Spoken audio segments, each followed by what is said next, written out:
And with that, we're back. And we're going to be playing some Magic the Gathering today. Let me show you a little bit of what we're going to be doing. Yes, White Weenie. Oh, baby. Yes. We're going to be today playing some of the decks that have emerged at the tippity-dippity, toppity-boppity of the meta. Mostly aggro, White Weenie, Rakdos aggro, that sort of thing. We're also, tomorrow, we're going to be doing a preview for Theros Beyond Death. Not a preview, excuse me, a review of the cards in Theros Beyond Death. We're going to be playing Theros Wednesday and Thursday and Friday. Daytime shows, all of those. Mostly Walking will still be on Thursday. And then, some announcements. Okay? There's some announcements we're going to be making. Okay, you ready for the announcements? Here they come. Mostly Walking is moving to Mondays. Mondays from 7 to 9, the good old time upon which Mostly Walking was built. I am going to be doing normal show schedulings, Tuesday, Wednesday, Thursday, Friday. So Tuesday, Wednesday, Thursday, Friday is the usual time that you will be seeing me stream. So it's really just we're flopping Wednesday and Thursday. I'm also going to be taking the opportunity this year to do many more week-long binges of various interesting content that I might have missed, or that's just interesting. Something like Sean hasn't played through Bloodborne, and people love to watch Sean suffer. We did a Bloodborne week, things like that. We did a Dark Souls week, something like that. I'm also interested, and I would love some of your suggestions, thoughts, things like this, of some interesting tasks to complete gaming-wise.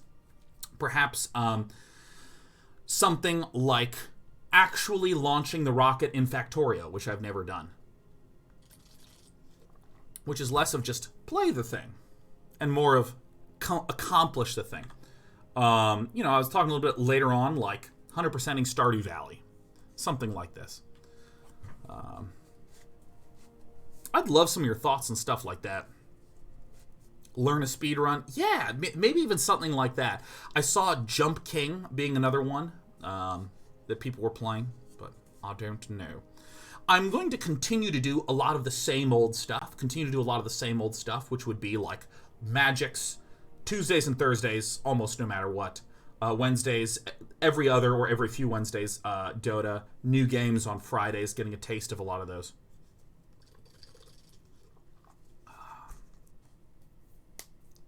Yeah, Witcher 3 is another one I was thinking of doing. Beat me into 2DX. Still need to set that shit up. Fuck. Also, What the Deck is continuing. The next What the Deck is going to be on the 27th of January. 27th of January is going to be the next What the Deck. And DK30s on January 24th. I'm going to talk about DK30 more at length other times, but I really want to play some fucking Magic.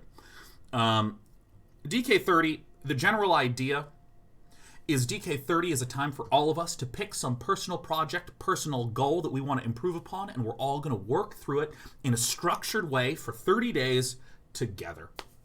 This one, because it is the start of the new year, this is all about making a project out of your New Year's resolution. At the end of last year, we did a game jam, so we had a group project theme. This one is all about focusing on your own New Year's resolution goal.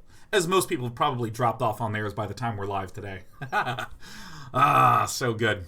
Yeah. I'm going to be doing, I'll talk about mine later, because I'm going to be doing some multiplayer networking with physics that I've been interested in. But the final thing that I want to say before we wind up going straight into the gaming is, given that this anxiety bullshit has just been a thorn, I'm probably going to be talking about that with some frequency, and it's practice. It's practice for your pal Sean to be able to sit with those uncomfortable, shitty, anxious emotions and still look straight into your beautiful eyes and do a show. This is practice, baby. Let's talk about White Weenie. The idea of general White Weenie is the following. Make a whole bunch of cheap things like a 1-1 flyer, a 1-2, a 1-1 that makes 1-1s, a 1-1 flyer, a 1-1 when then it dies, it summons a 1-1, a 2-1 flyer. You summon a whole bunch of these, including, look, 2 1-1s. Summon a whole bunch of small white creatures and then support them with things like Heraldic Banner that winds up giving all my white creatures +1/+0. Something like Unbreakable Formation that gives all my White Weenie creatures Invulnerability. And a +1/+1. Yeehaw. And of course the Venerated Loxodon give the +1/+1. This is the sort of theme to White Weenies in history. In the present metagame, there is not terrifically much anti-air. And we see air being a real theme to this deck. Fairy Godmother giving a creature flying, also having flying. We see Healer's Hawk, a flyer. We see Loyal Pegasus, a flyer. We also have the Tithe Taker that has Afterlife 1 to summon the 1/1 with flying. So there's actually quite a lot of ways to get past blockers. There's a good amount of pseudo-aggressive decks, and thanks to the healing potential of things like the Healer's Hawk or the Haunted Witnesses 1/1 lifelink, or things like this can give us the extra little boosty-roosty-doo. If we look at the sideboard plan, we have some Devout Decree. Black-Red Knights is very common. So things like Glass Casket to exile some of those, and Devout Decree to exile some of those is very nice. Gideon Black Blade is a very common one to have against the control decks. Gideon Sacrifice, which is choose a creature, redirect all damage to it. Hushbringer, creatures entering the battlefield or dying don't cause abilities to trigger. I don't know when to bring this one in. I have absolutely no idea. I truly, truly don't. But I'm interested in trying this one out. Trying this deck construction out, that is. The reason I say I don't know how this one works is that I can envision decks for which this makes sense. Like, obviously, the Cat deck or the Oven deck. But let's keep in mind, Tithe Taker is a death effect. Hunted Witness is a death effect. Venerated Loxodon is an entry effect. So we have to be very, very careful in these types of circumstances so we don't shoot ourselves in the foot by disabling our own bastards.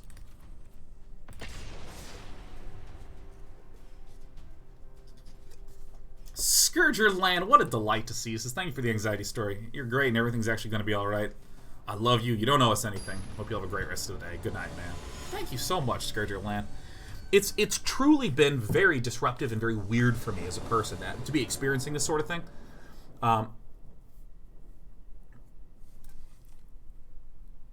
Because it doesn't, like, I like to intellectualize and rationalize shit. Surprise! I really like to intellectualize and try to rationalize things. And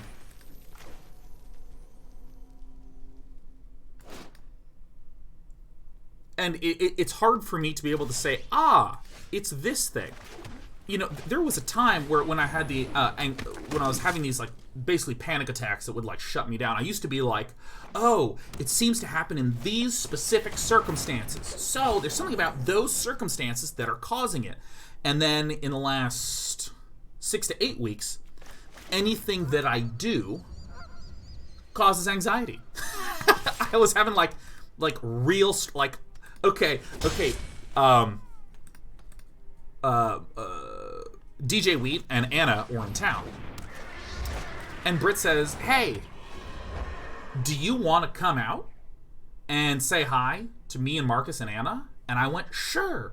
I really want to do that. I love Marcus. I love Anna. I love Britt. And I was like, let's go. And I couldn't find pants. I couldn't find pants.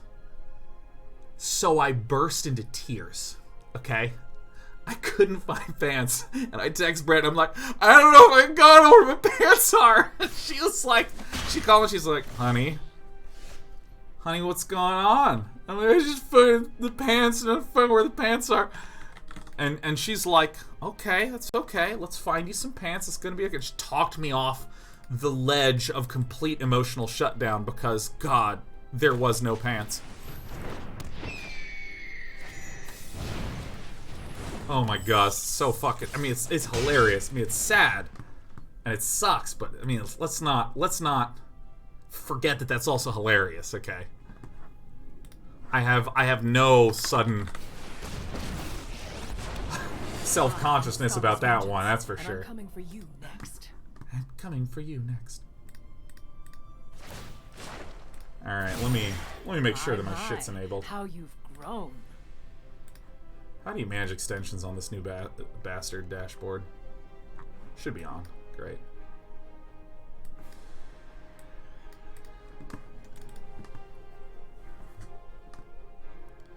Boy, I sure wish I had that extra mana, huh? I think it's probably better for me to venerate the Loxodon, huh?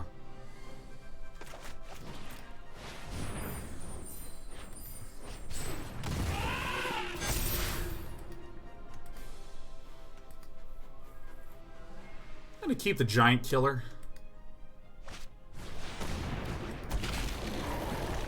Because of this.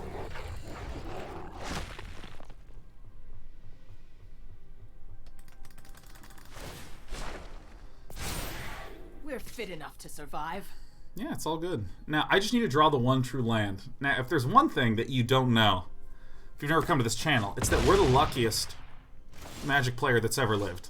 So there is rarely, if ever, a doubt in my mind that we are going to 100% get there without fail. I've never missed it. If you've never come to Day 9 TV, welcome.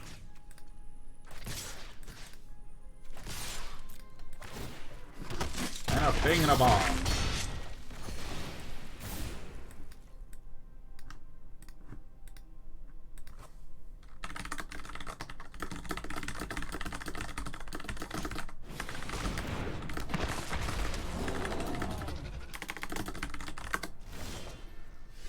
Alright, how do I want to hurt Corrigan 73 today? By the way, you can sort of see now why 4 Giant Killers is sort of a norm choice. We could have waited until the upkeep step, forcing the Rotting Regisaur to discard and then killing it, but I think it's going to be substantially better to just sing and swing. And I think also here, it's just a better idea to make the attack, because this will allow me to guaranteed get in the 4 damage from this, avoiding a trade. We lose the Hazda Marshal, but again, White Weenie is about being a wide boy. VT Catguard says, Day 9, so happy to see you back. Thanks for the story. You have always been a source of humor when I feel down. Need more of that. More than ever now. My wife and I lost our cat, to a coyote last week. Oh my god, we've both been a wreck since. Thank you helping numb the pain, even though you're just doing your normal thing. Oh, my pleasure, man. That's just horrible. I'm so sorry that happened. We're going to imagine that our opponent is the coyote, and I'm going to snap its dumb little neck.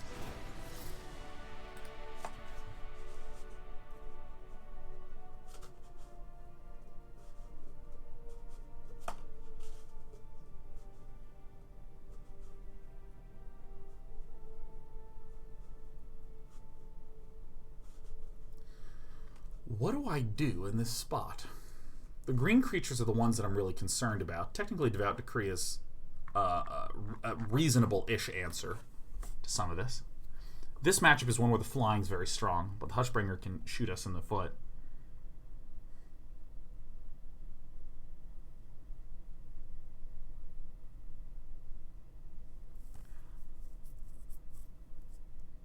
One of the reasons why I wanted to play this White Weenie deck is it's grown in popularity, and the sideboarding I always find to be really, really interesting, and I'm never quite sure how to sideboard out.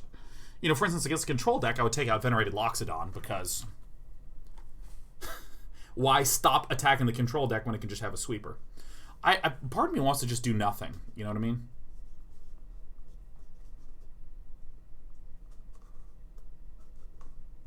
Maybe a single Gideon Sacrifice makes sense. Unbreakable Formation is incredibly powerful in this matchup.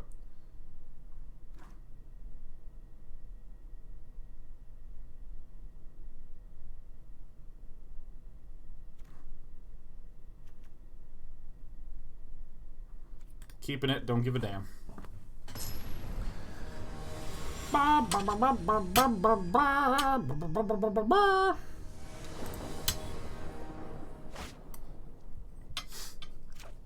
This is not a good hand.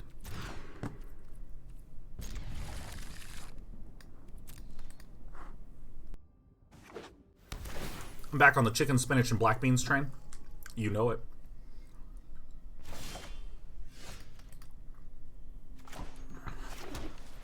I'm going to go ahead and play the Giant Killer now, because I want to be able to give my loyal Pegasus a nice friend.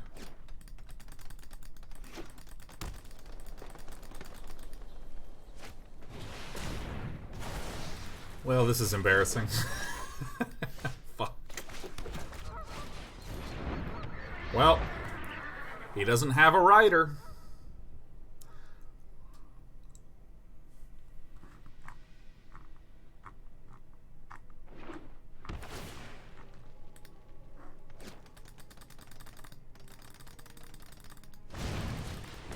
Alright. Love Struck Beast is A-okay. Alright, this is a relatively comfortable sequence. Often, these Golgari matchups clog the board pretty frequently.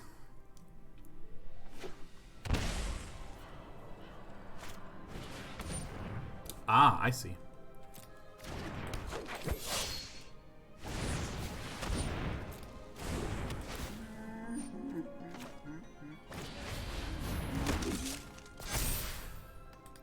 Don't even care. So my goal here is just to, while everything's getting clogged up, just keep slamming down a bunch of these. Oh, okay. So if I think I'm going to first do this.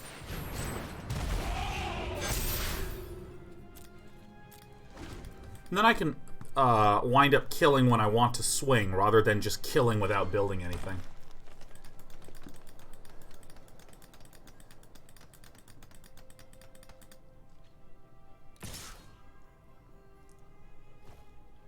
No, it's great. Yeah, not even an issue. No blocks, no problem. No blocks, no problem.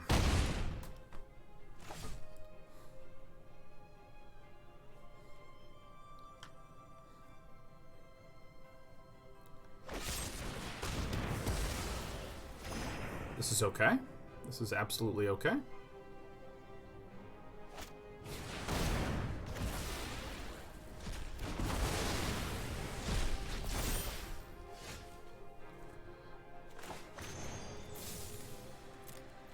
And I can wait. I have more cards. We have the card advantage as a White Weenie player. Oh my god, fuck. I could have killed this earlier. Shit.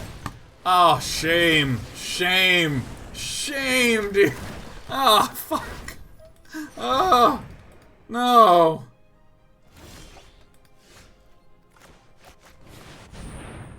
White.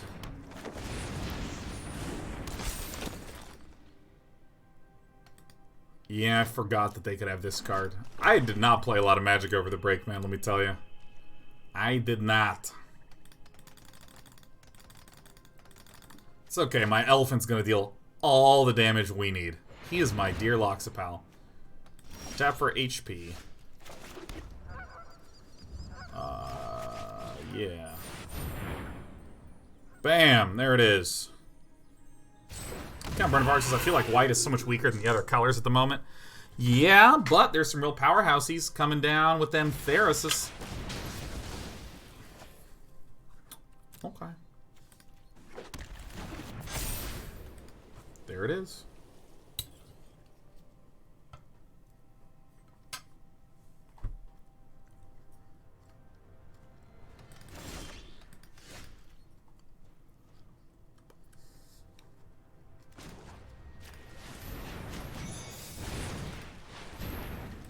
Woo!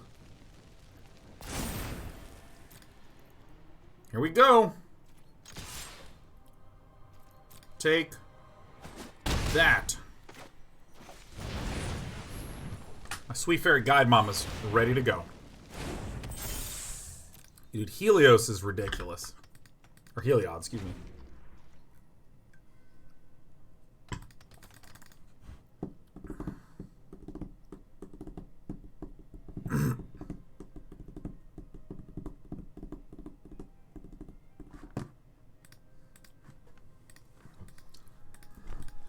I gotta get my pillow, man. I gotta get my pillow so I can sit my butt down here for a little bit. You fucking...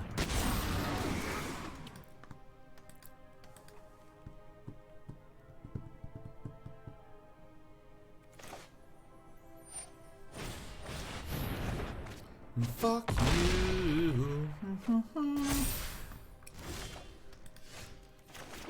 Alright, 1, 2, 3, 4.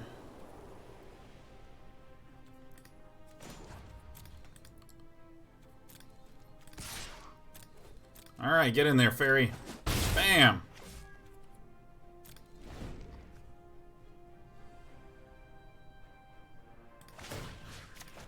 Yeah! Alright. Doing it. Making it work. Cardboard Live is not working, but Sean says it's on. Oh. Oh my god! Sorry.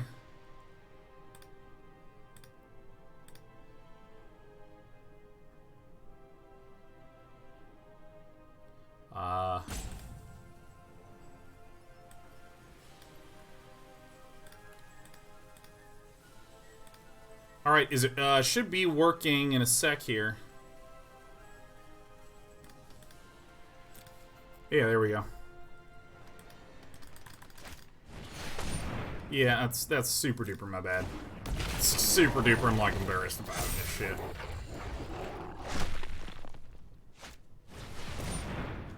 Yeah, you know what? I'm gonna go ahead and chalk this one up to luck. Alright, I am gonna bring in 3 glass caskets. What would I take out? Probably the Tithe Takers.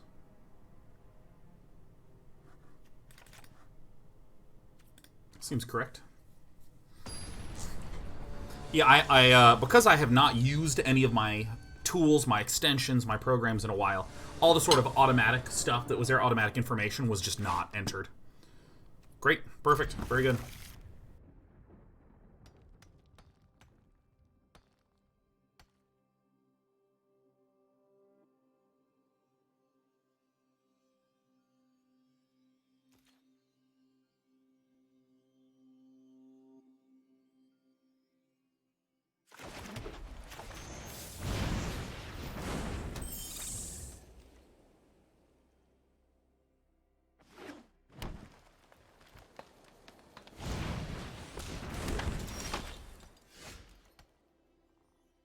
Alright. So I'm probably going to just go past raise the alarm here. Probably. I really feel like this +2/+1 in flying is something that I don't really need to save. Super strictly.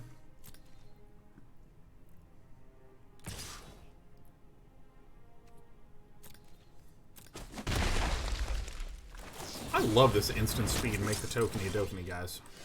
Oh, you love to see it. Oh my god, you're just so into seeing it. Alright, well.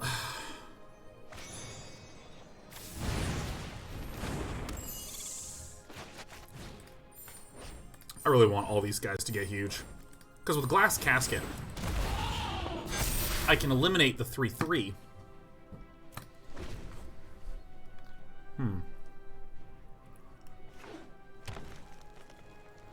Yeah, I can eliminate the 3/3. My opponent's out of mana. Everything's a 2/2.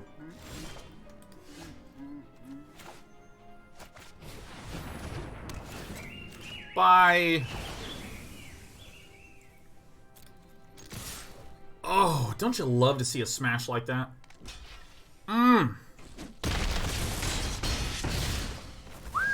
Fairy Guide Mothers with counters on them. Mwah! Mwah! Oh. Yeah, my opponent could have a Cry of the Carnarium. That would suck for sure. Was not a swamp. A+ for me. Oh, you'd love to see it. 2, 4, 6, 8, 12, 13. Look at this. Just clean and easy. Hitting the spaces in.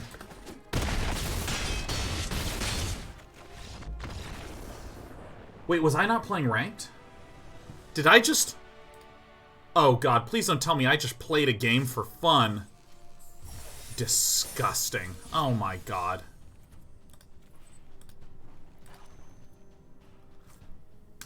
Ugh, such a plebeian. Alright, I'll be right back. I'm gonna get my pillow. My nice little pillow.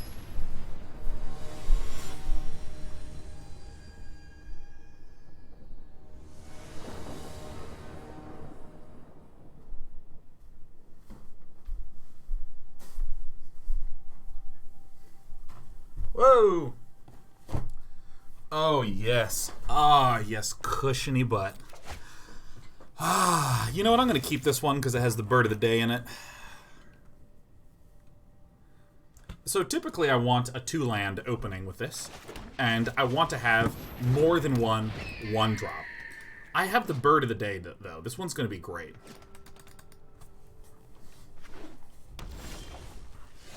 Oh my god, we have Covert Muffin. The absolute speedrun extraordinaire out here.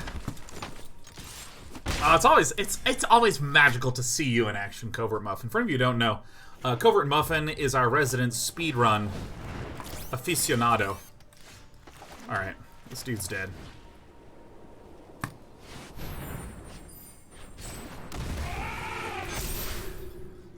Cover Muffin, it's so great to see you. AGDQ was great. For once, I didn't stream at a time that overlaps with AGDQ, thereby avoiding and negating certain issues. Now let's actually count this. Yeah. I'm gonna say white. Yeah, I'm gonna send them all out there. Look at this. Look at how glorious this is turning out. And let me just note, one of the reasons why our deck has some nice advantages against this aggro archetype is just simple things like Healer's Hawks getting big. Robber of the Rich ain't doing much.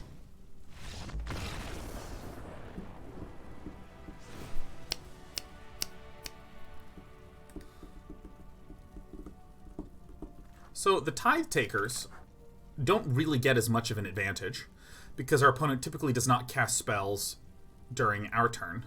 Devout Decrees and Glass Caskets are very, very strong here. Hazda Marshals we probably will not get terrifically much value out of.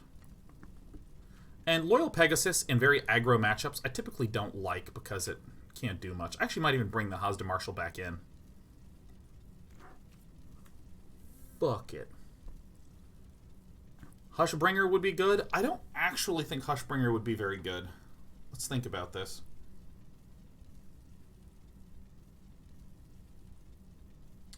I'm trying to think that anything that Hushbringer even interacts with on their part.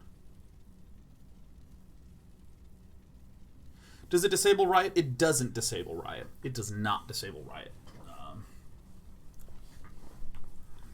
Steamkin.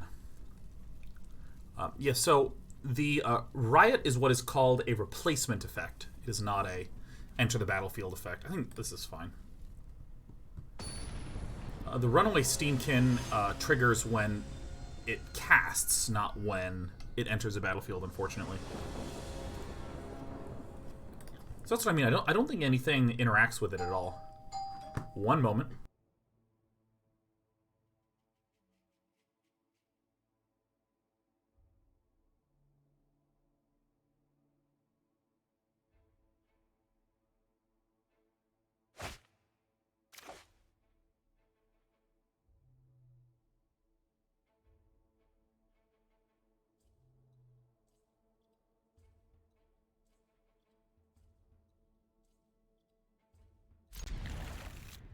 You know, this is always... I don't get the following. Here is something that I don't get. There is a maintenance request form in this apartment complex. There is a maintenance request form in this apartment complex. You bastard. And I needed to have me some maintenance. I have to get this guy out, like, right away. I have to use some maintenance because, for whatever reason, the drain, the little thing that goes grrr, the disposal, it's not working. It's not working, which means my sink got clogged. So, I wrote on the forum, please come anytime between 9 a.m. and noon, as I have work in the afternoons. At 2 p.m., this guy just rings my doorbell. He's like, hey, you need maintenance? And I just want to be like, come on. Like, I probably need something better than come on, but, like, come on, man. Come on. Come on, man. Okay, so we have some options. Okay, so I think what I'm going to do is I'm going to Fairy Guide Mother on my turn. Raise the alarm at the end of the turn.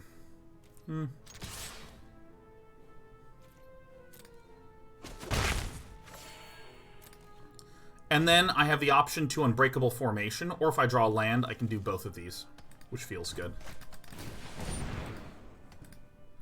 Okay, well, you know, I was wrong. Shit happens.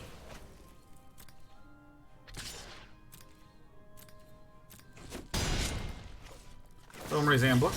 Makes sense, makes sense.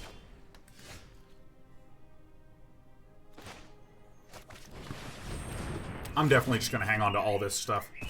This, to me, Guinness 34 appears to plausibly have something like a questing beast. Otherwise, it would have been a 3-mana play. Scourgeline says, can I ask how you managed to get rid of said mana in such a quick fashion? I literally opened the door and went, I said, dude, you can only come here between 9 and noon. I work all afternoon. I'm sorry. Can you come back tomorrow at 9 a.m.? And he's like, I'll try. And I was like, okay, great. And then I just shut the door. I led the conversation. It's just if defending player has more cards than you. Like, I don't know. I get the merit. I get like the positive side of what the dude did. Is he was like, hey, couldn't get there in the specified time, but I can. Let me just ring the doorbell and see. I get it. I get it. But come on, man. Why did this...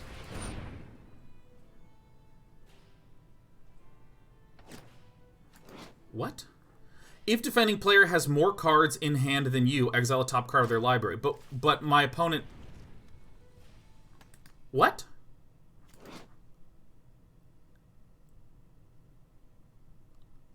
Oh, this is the one that was already exiled. Right. That is an Ancient Hawk. That is an Ancient Hawk. Fair. I get it now. Loyal Pegasus, Snarl. Regardless, Guinness 34 still appears to be in a position that looks like... Do I want this? Probably not. My opponent still appears to be in a position where there's like a questing beast.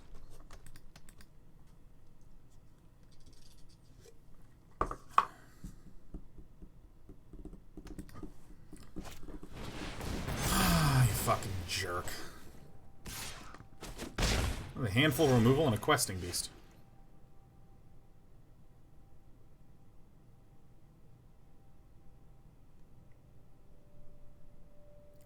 I don't know what to do. I think I need to pass, because if my opponent slams a green land and a questing beast, I need to be able to kill it.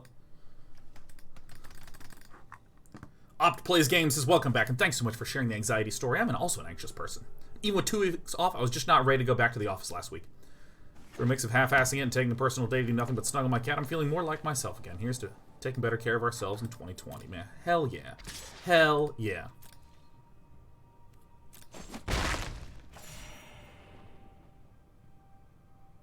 What now? I also got a new mouse, so apologies if it's quite a bit clickier. What the heck is going on here, man?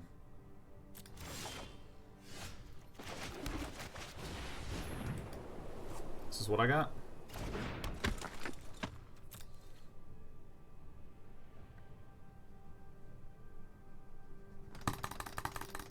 It's a little louder, so don't mind me. Yeah, dude, I was like a week and a half into Little Breaky Roo, and I mean, I was like having trouble sleeping because I was like so stressed with nothing going on. Just like there's this quote from the television series Fringe that stars Spock, who probably has a real name but is more or less Spock. And Spock says, "Momentum may be deferred, but it must always be paid back in full." Oh, thank God.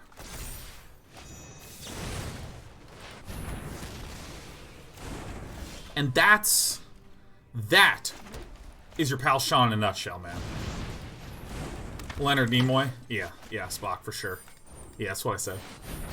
And I feel that way about my feelings, right? Like, yeah, Sean, your stress may be deferred, but it must always be paid back in full, man. I was like a week and a half into my break, and I was like,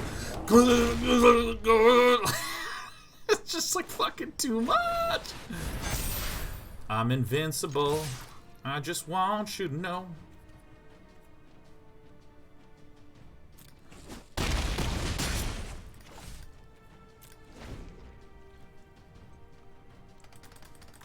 I really like that quote. Yeah, it's a super tight quote.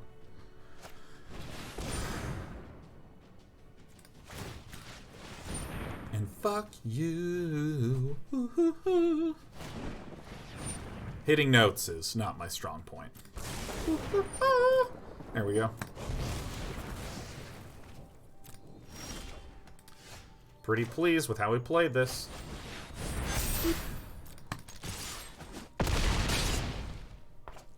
So yeah, no, I just took an extra week.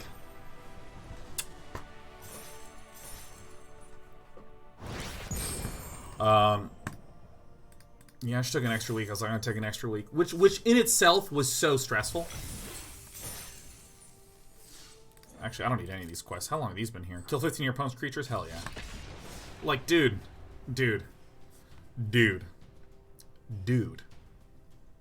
Typically, when a streamer takes a break, they just lose so many subscribers that it's stressful. Like, typically for me, if I take 2 weeks off, it's generally between 3,000 and 4,000 subscribers lost. And typically for any week off, just to get back, to recover those subscribers, takes about 4 to 5 weeks per week off. Generally closer to 4. Generally closer to 4 weeks per week off. So, you know, it's one of those things where it's like probably until April or May, I will be able to get back to that previous subscriber count. I think this is actually good enough to keep. Yeah, so it's one of those things where it's like, yeah, no, it's absolutely devastating to take time off as a streamer.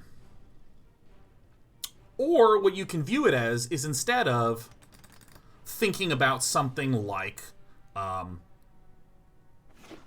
told a lot of people who are like, you know, 2-3 years into streaming, like relatively new, they'll look at the number right before they'll take a break as the normal number. And I'm like, don't do that. You'll die.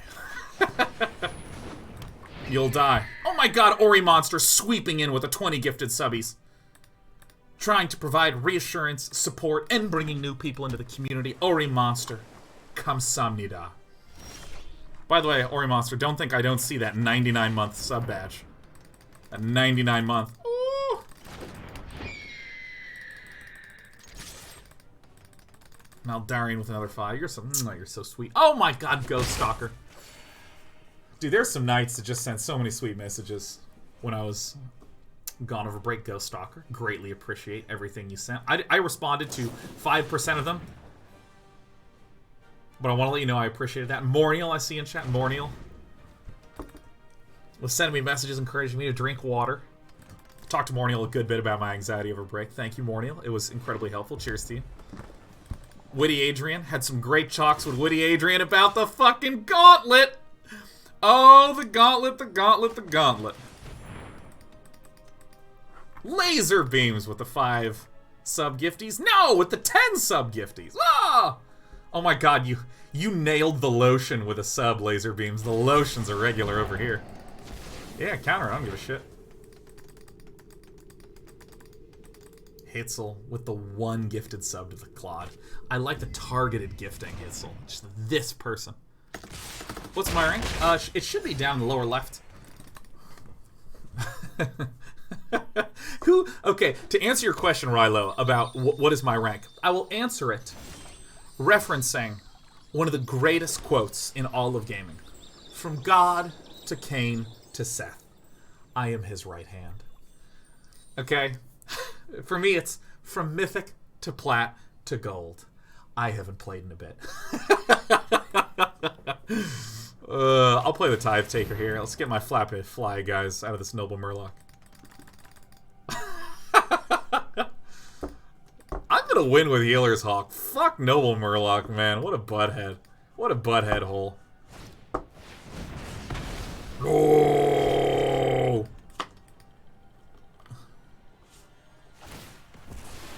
Rilo says, I'm in gold as well, but I only play best of 1. Oh, Rilo, thank you for reminding me of something.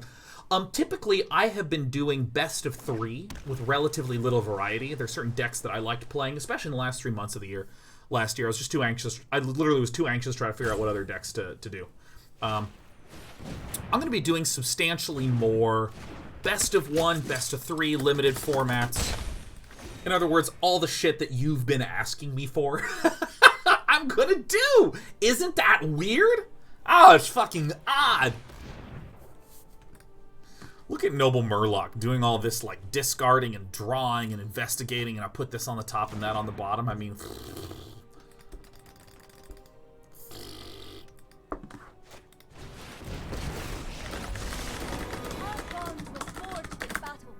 And many training sessions. In many training sessions. The cold truth.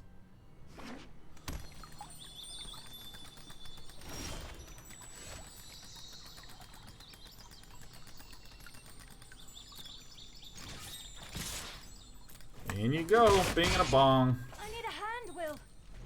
I need a hand, Will. 2020 starting off weird. Damn right, Ghost Stalker. you could see me starting to crack and crumble near the end there. Enjoy the proper application. Who was it that I yelled at? There was someone I yelled at. Midway through yelling, I started to just be aware of how fucking mad I was about something really irrelevant. I started to laugh. But who was it that I was going in on somebody in chat who just said something more or less innocuous. Ghost Stalker says it was me. I should say I was one of the times. It was you too, Albatross. I'm Spartacus. It's probably Shaz. Fuck that guy, man. Oh. Did they say something about bag of holding? That may have been it. That may have been it.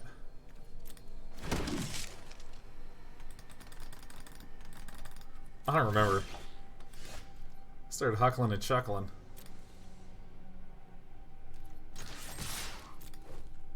Let's do this first in case this is like a flame sweep. Bang and a bong and a boom.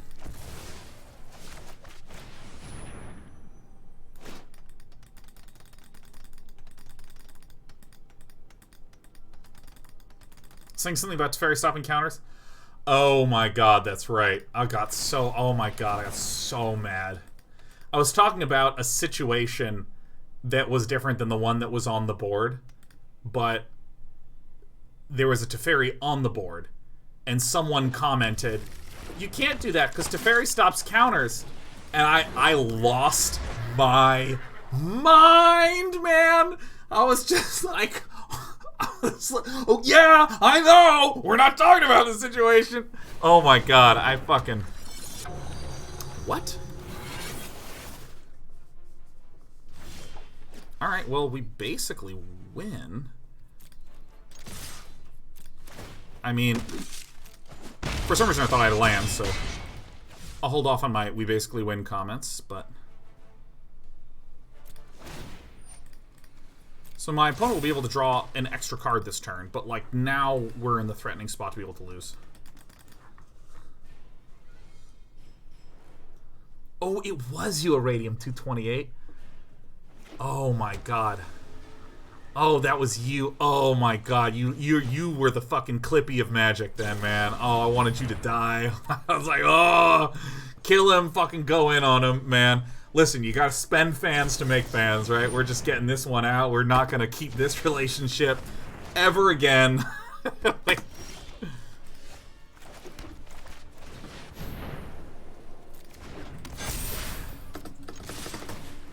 you scared of Flame Sweep here? I got no fear at all. So this is a board in which a circumstance in which a Venerated Loxodon is not very good, because we want to be continuing to barrel in and to deal the damage. Gideon Sacrifice is sort of like an anti-sweeper, I suppose, so we should put one of these in. Hazda Marshal is not as sticky. It's arguably reasonable. Maybe the Giant Killers are not so strong. I don't really know what the rest of the things are. Definitely the Gideon Black Blades, for sure.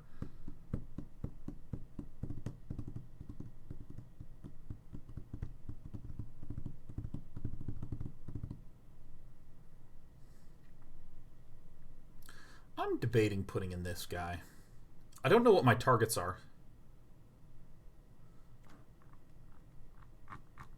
Fuck it. Fuck it. I don't care. I don't care at all. Phosphorus says, have you heard of Baba Is You? I recently saw it and immediately thought of you. It's an abstract puzzle game. I love Baba Is You. Play it with my girl. We sit down on the sofa, and we put it on, and we each have a beer, and we're like, what the fuck? Oh, you can... No. We solve one, and then we go, fuck this game. We did it, and we don't play it anymore. Oh, it's so good. It's so good. Okay, I have a question. I have a question. Have any of you not heard of Baba Is You? Is anyone here unfamiliar, unaware with Baba Is You? I have not. I haven't given me... Oh my god. I'm going to tell you about this shit. This guy... This is going to absolutely freak your bones out, man. It's going to freak out your bones. Also, Incapacity. First of all, great ID. Love the name Incapacity. And hey, thanks for joining us today, Incapacity. Good to see you, man. Okay, so let me explain to you how Baba Is You works. Okay? So I want you to imagine squares, and in each square is a word. In each square is a word. So, for instance, there will be 3 squares next to each other that says Baba Is You. Now, these 3 squares of words... I lead the way, but my brother knows. I didn't put in a devout decree. I'll admit it. This is plausibly the one that I could have discarded, but whatever. So Baba Is You is the word. That means that there's a character named Baba that when you move Baba, or that when you hit up, down, left, right, it moves Baba around. Why? Because Baba is you. Alright? So that logical sentence means that you control Baba. So there's a word, Kiki, and if you take Baba and you start pushing the tile that says Kiki and push it up to replace Baba so that it says Kiki is you, then when you hit up, down, left, right, you control Kiki. See what I mean? Gideon Jura, at your service. Prepare for battle. And also, if you make the sentence, Baba is Kiki, then all of a sudden Baba will transform into Kiki. But you have to be careful because you've broken the sentence, Baba is you. And if there nothing in the game is you, you lose, right? Because you're not anything. So literally, the logical words make the game. Okay, so let's grow this. So you'll have a sentence that says Baba is you, so you're controlling Baba. Then you have flag is win. So this means that Baba, which is you, if you touch the flag, you win. But there's other things that say, like, wall is stop. And let's say the flag is inside of a wall, and you can't get to the wall because wall is stop. So if Baba hits the wall, it stops. You get it? So the sentence wall is stop, if you push up on that block, so it just says wall is, and now there's nothing. Now, wall is not stop anymore, so Baba can walk right through the fucking wall and touch the flag. Or you can do really weird stuff, like you can move the words around to make wall is flag. Now every wall will transform into a flag, and every wall on the entire level is the win condition. So that's how you can win now. I'm going to keep this unbreakable formation back so that way I can get invulnerability. I believe in you. Oh shit, I didn't attack this idiot. Alright, that was a huge whoopsie-doopsie. Alright, I'm really into Baba Is You.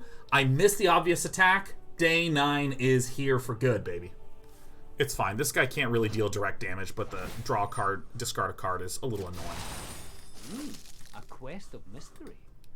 But you start to get to really weird things where you can get, like, wall is you. And then every wall in the game you control, and you're just like, and you're moving like 50 walls. And it starts becoming, like, increasingly abstract as time's going on. Maker says, do we have a Gauntlet update? Yes. The talented and exceptional witty Adrian has been hired by the human beings known as Day 9 TV. Let's see if we can do this properly this time. We're building out the Gauntlet. We're building out the Gauntlet. The Gauntlet, for any of you who don't know, is a game that we're building here. It's going to interact with chat where we open up entries to the Gauntlet. Anyone who's here can sign up for the Gauntlet. We're going to have a period of time open for signups, and then when the sign-up time closes, it's ready for the Gauntlet to begin. And we have a website that prints off what's happening in the Gauntlet, kind of like an old-school text adventure, you know, like the original Zork.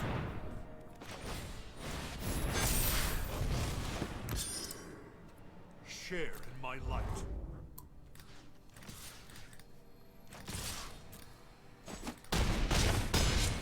My strength gave out. And the way the game works is when you have the members enter the Gauntlet, it starts to print off things that are happening. bees holding swords descend upon the competitors of the gauntlet. This person, this person, this person, and this person get slashed to ribbons and fall to the ground in pools of blood. And those 4 people are banned from the chat for 20 minutes. Gauntlet keeps going. Ooh, what's this puddle made out of? The Gauntlet competitors wonder. Kronos, Unemployed Shaku, Tortuga, Filet on Twitch, and all good dogs step into the puddle. It's acid. Their legs disintegrate. They fall to the ground, screaming in agony with their last breath. And all those 4 people are now banned for 40 minutes. Okay? Now, as the gauntlet is continuing, as it's going on and on and on and on, as the gauntlet is continuing, I believe in you, friend.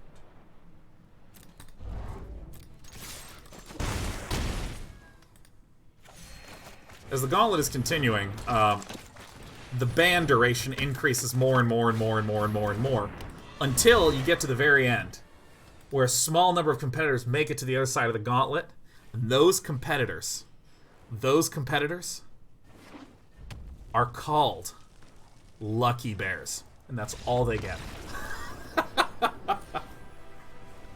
That's all they get. It's the only fucking thing that happens. That's so awesome. That's so awesome. Oh, fuck yeah. Now, death is not the only thing that can happen in the gauntlet. Sometimes 2 of you will be lovers. Sometimes 2 of you are lovers. And we get to hear the story of you talking to each other, saying encouraging words to each other. We're going to get through this. Sometimes, some of you are so horrified that you flee the gauntlet in an act of total cowardice. And you're remembered by everyone in chat, including the back-end database that tracks who's a coward. You get labeled as that. I'm still not 100% on why this is so compelling, but I know it's fucking compelling.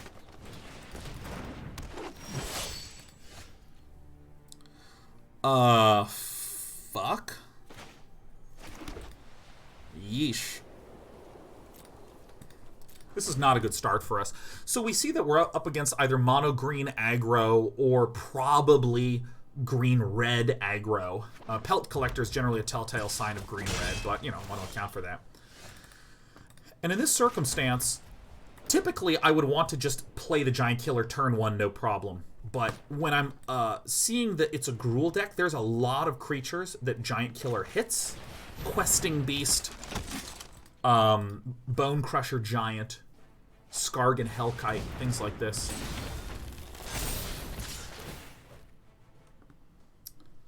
Oh, fairy fuckhead. Who do I want to block here? The growing one?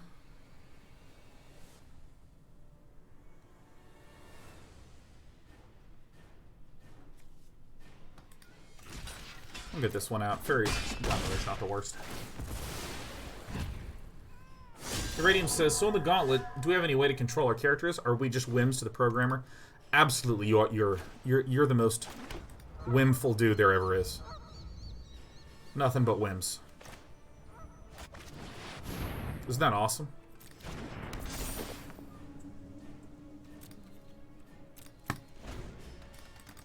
If you consider streaming Baba as you know, I hadn't because I've played enough of it off stream. But maybe I shouldn't. Maybe I should just say fuck it and play that game. I'm gonna do no blocks because this guy probably can't be played this turn. And then this gives me the opportunity to play the Venerated Loxapal. It gives me my blocka. Still gonna hold this back. Agni11 says you can't stream Baba as you. The backseating would go out of control. I think we'd be okay. I think we'd be okay. People are pretty respectful. And plus, people play puzzle games. And I feel like people who play puzzle games get why other people play puzzle games. You know what I mean? Like, there's no confusion or illusion as to what is happening, you know?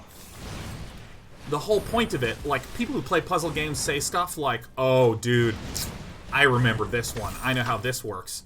Or people say things like, oh, I see it.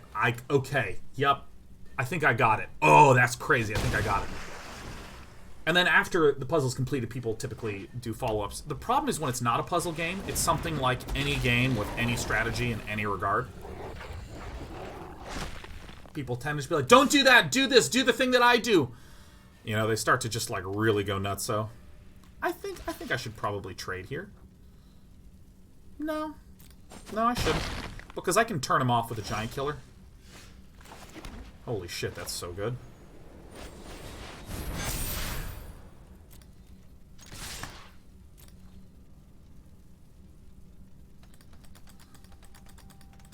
Like Dota, I have never seen anyone not be able to just say, this is what you need to do, and you need to click exactly here and hit this button, please. Please do it exactly the fucking way, I'm telling you. I've never seen anyone not be able to control that. Even me. I'm 100% the exact same way.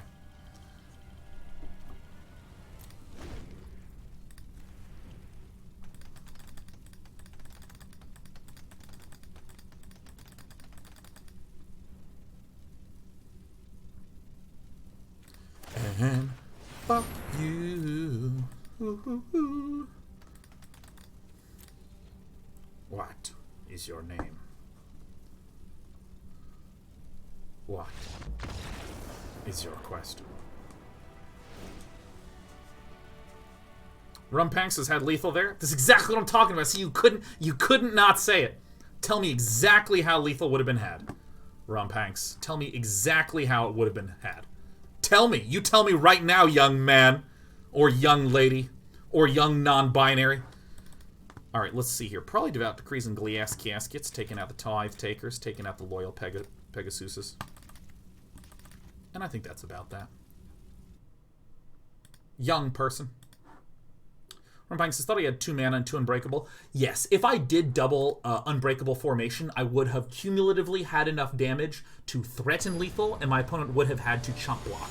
So what I prefer to do is do 1 Unbreakable formation, guarantee the Indestructible on the counter, and force some bad blocking, followed up the following turn by another Unbreakable formation, which would have very, very, very likely killed. So... and you might have said, ooh, couldn't you have, after the block in respawn, cast the Unbreakable formation? Only if I do that during main phase does it slam down the +1/+1 counter.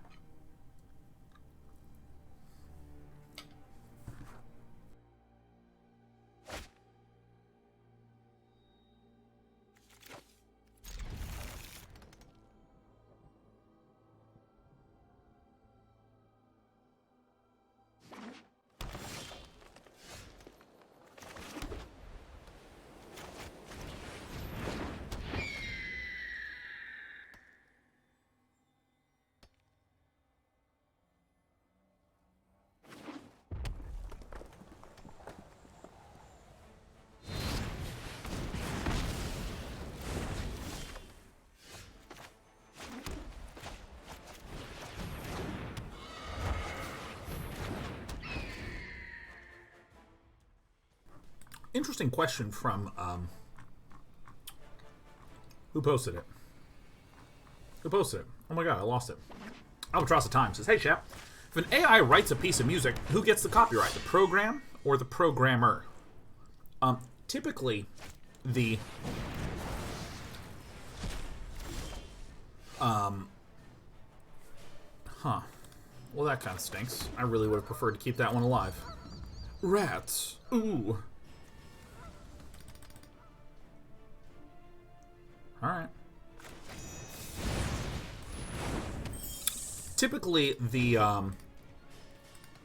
it's not divided as... depending upon who you're labeling as the programmer, typically the person that winds up creating it using the tool. You would think of the AI as a tool. So, like, the creator of the synthesizer does not own the music. The person who sat down and created the music using a synthesizer gets that. So it's a very similar sort of logic with that sort of shit. Woo! Probably should have let this guy attack and then play it afterwards. So, oh, Ice Joker says, try to make salmon or chicken tonight. I'm thinking chicken because I'm making chicken tonight.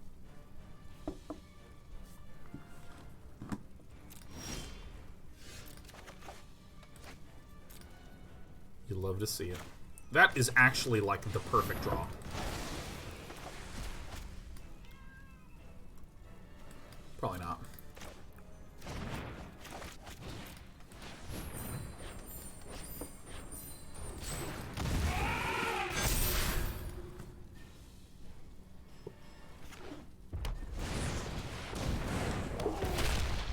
Some good bone crushing. Despy the cat making a cameo. Despy is alive and well.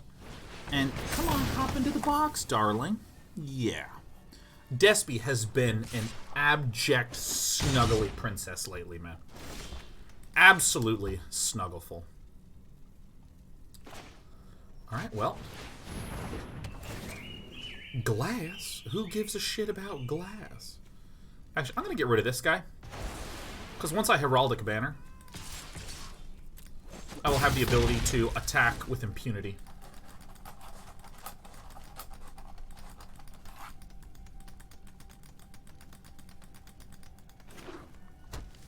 Entropy says, I now want to extend this argument into abstract philosophical silliness. Suppose the AI was on the other end of an API, where people could request a song being written. Would those requesters get the copyright? That would be defined by the creators of whatever software or thing or tool was on the other side. So you'll note that I was saying generally, as opposed to it is always, because often it's just based upon the contract. So for instance, some software comes with samples, built-in drum sets, so on and so forth. And often what they will say is, when you get the software, you're buying not just the software, you're buying the right to do whatever you want with the samples and things that are included. And so this is like a real common thing with I am owning today, man. This is great. That's a real common thing with a lot of just creation stuff, like with Photoshop or whatever. It's written in there. You're allowed to use this to do whatever. Unity is another interesting one, because with Unity, there are different licenses. You're allowed to use this software, and you can use this software to make money. But, depending upon what you're doing with the software, there's different arrangements. So, for instance, I love doing prototyping stuff with Unity, and I'll talk about that a little later on in the show, what I'm especially planning on doing in the first few months of the year.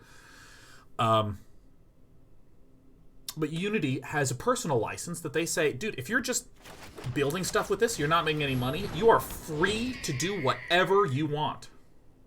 You have full license to make whatever you want. You own it. Cool. But you're not making any money on it. If you start making money, we're going to start having different charges for things. And I don't remember what their exact pricing plan is, but it doesn't matter. I'm going to play the Tithe Taker now, because King is playing the Watery Grave, and Dimir colors have a lot of reactive things that would be good with the Tithe Taker. Oh, this big pile of shit.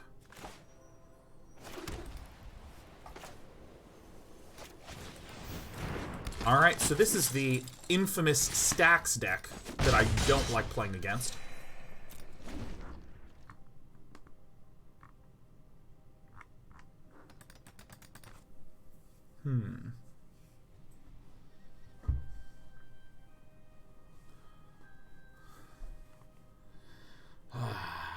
So this deck, what this deck does, what our opponent's deck does, is it tries to play the card Doom Foretold.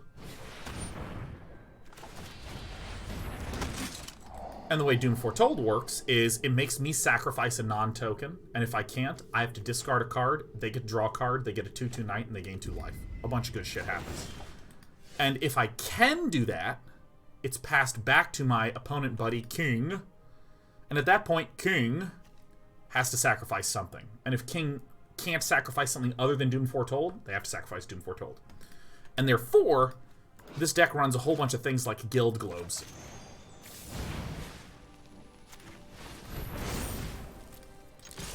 Artifacts that say, when this enters the battlefield, draw a card. Because you kind of want to be comfortably sacking this anyways. Kaya's Wrath is the expected one. Great.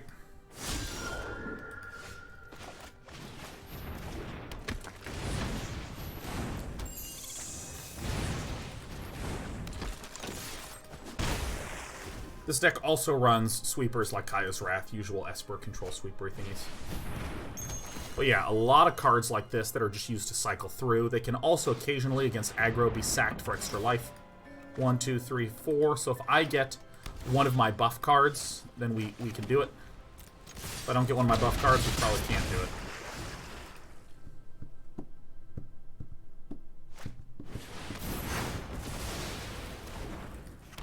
Alright. Alright, well, I get to make a 1/1. I'm almost there. I'm Epsilon there!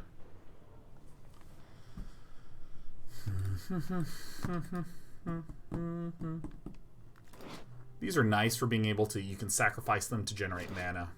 You can sacrifice this to add 2 mana of different colors.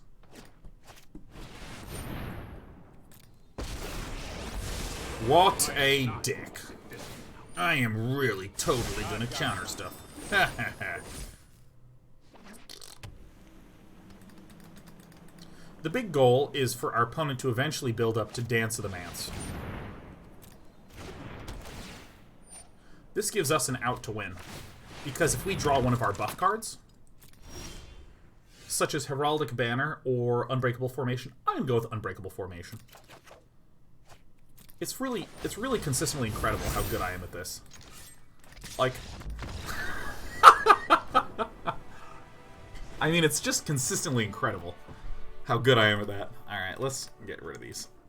Luckiest man alive, that's right. That's right. No one's as lucky as me. That'll do. Yeah, Happy New Year. Happy New Year. My New Year's resolution was to call it always.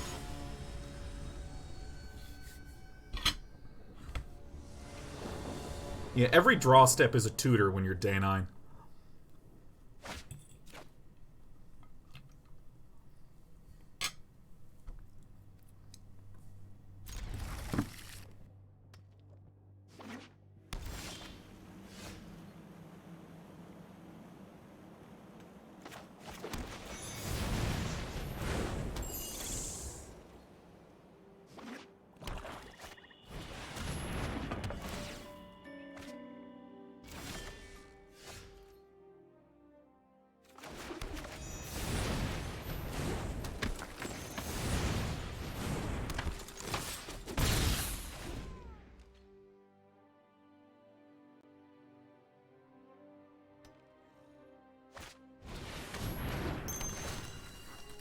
Woody Adrian says, I have a memory of a highlight video where Sean was just calling Ragnaros shots, and then someone did the calculation and actually found he called it more than he should on average. Yeah, I remember that. That was some good shit, man. Like, I mean, I was calling something close to 60% correct,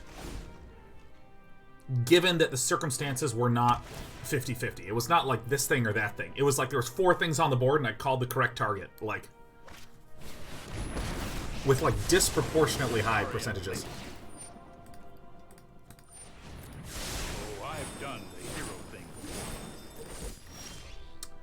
You'll also comfortably note that I was a much larger man in that video. I was a bigger boy. You know, I'm going in. I always regret this. I'm killing that.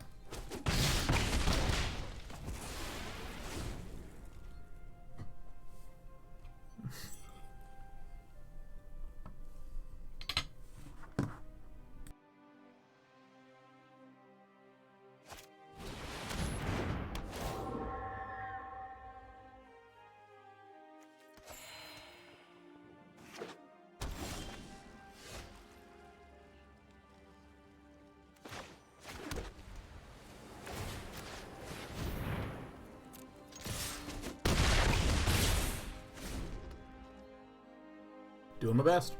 Ninja Panda says, any chance that we'll get more Day 9 Hearthstone streams? I mean, right now, highly unlikely. Highly unlikely. I just kind of felt like I had completed Hearthstone. You know, I beat the multiplayer campaign, as it were. You'll thank me later.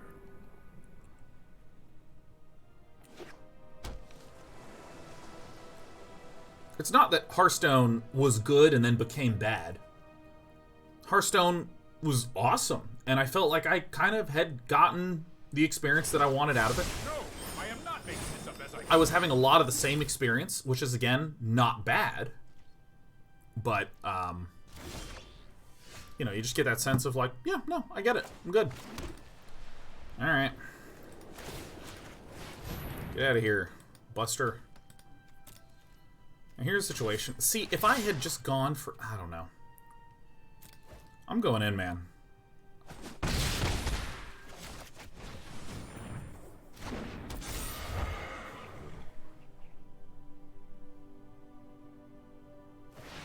Miss Artifacts is Mistmerk. I thought Artifact was really cool. I thought it was very, very cool.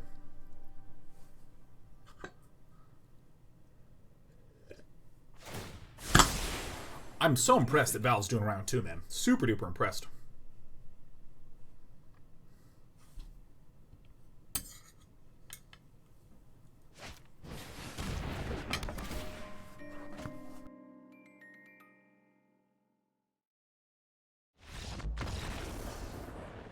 Are they those as Drenzen? I mean, that's what they said.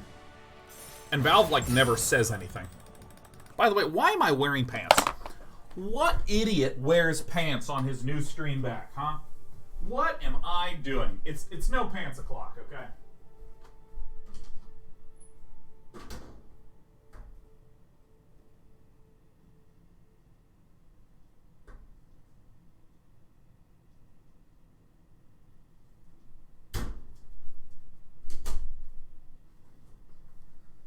All right. The pants are coming off. The shorts are going on. And you know what color those shorts are. Corbin Dallas knows what color those shorts are. They're green. They're green. Excellent. All right. One leg in, two leg in. All right. Putting my shoesies back on because I don't like having cold feet. There it is. See? So much better. So much better. Oh, my knees feel so free. Hashtag free the knees.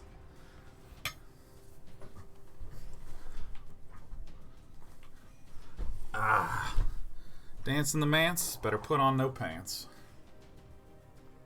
Let me continue to plow through this chicken.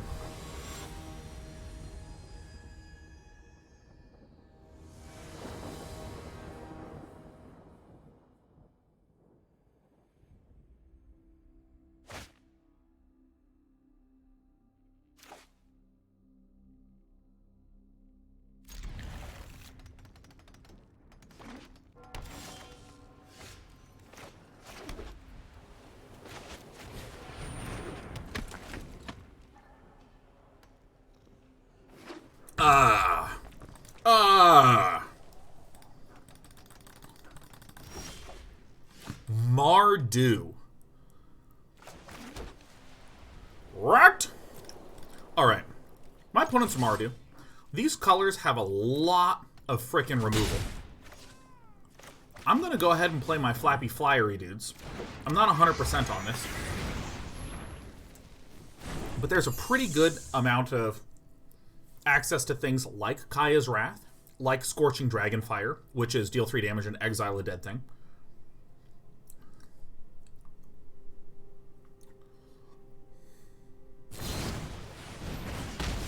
Like some Bone Crushing. There's almost access to so much destruction. My question for Tebak is, how do you kill me, dude? How are you killing me, dude?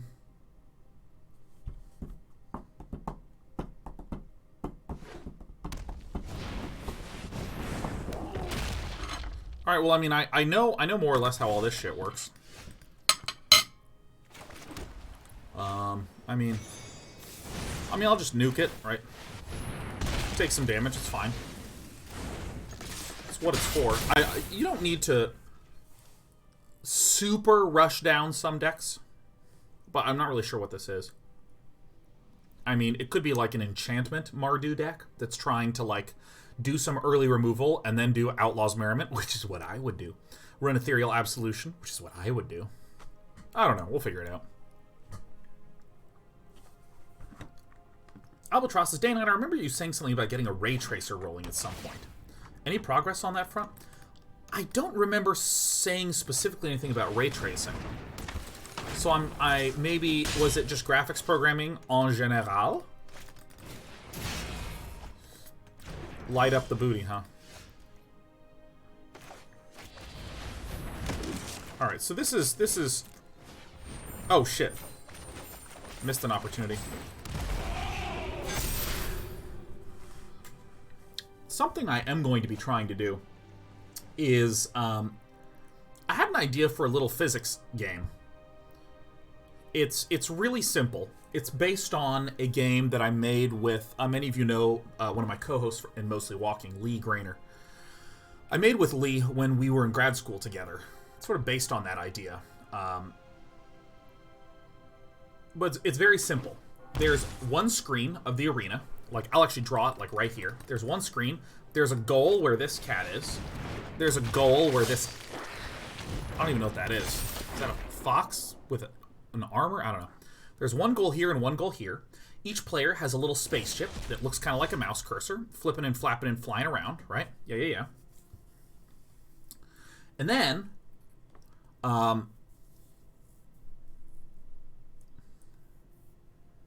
Each little spaceship that's flying around can fire out a ball that bounces around using physics, right? Normal stuff. Or they can fire out a wall and then lock it in place when it's at the distance they want. So sort of like boink, boink. So you make walls and fire balls. White. This.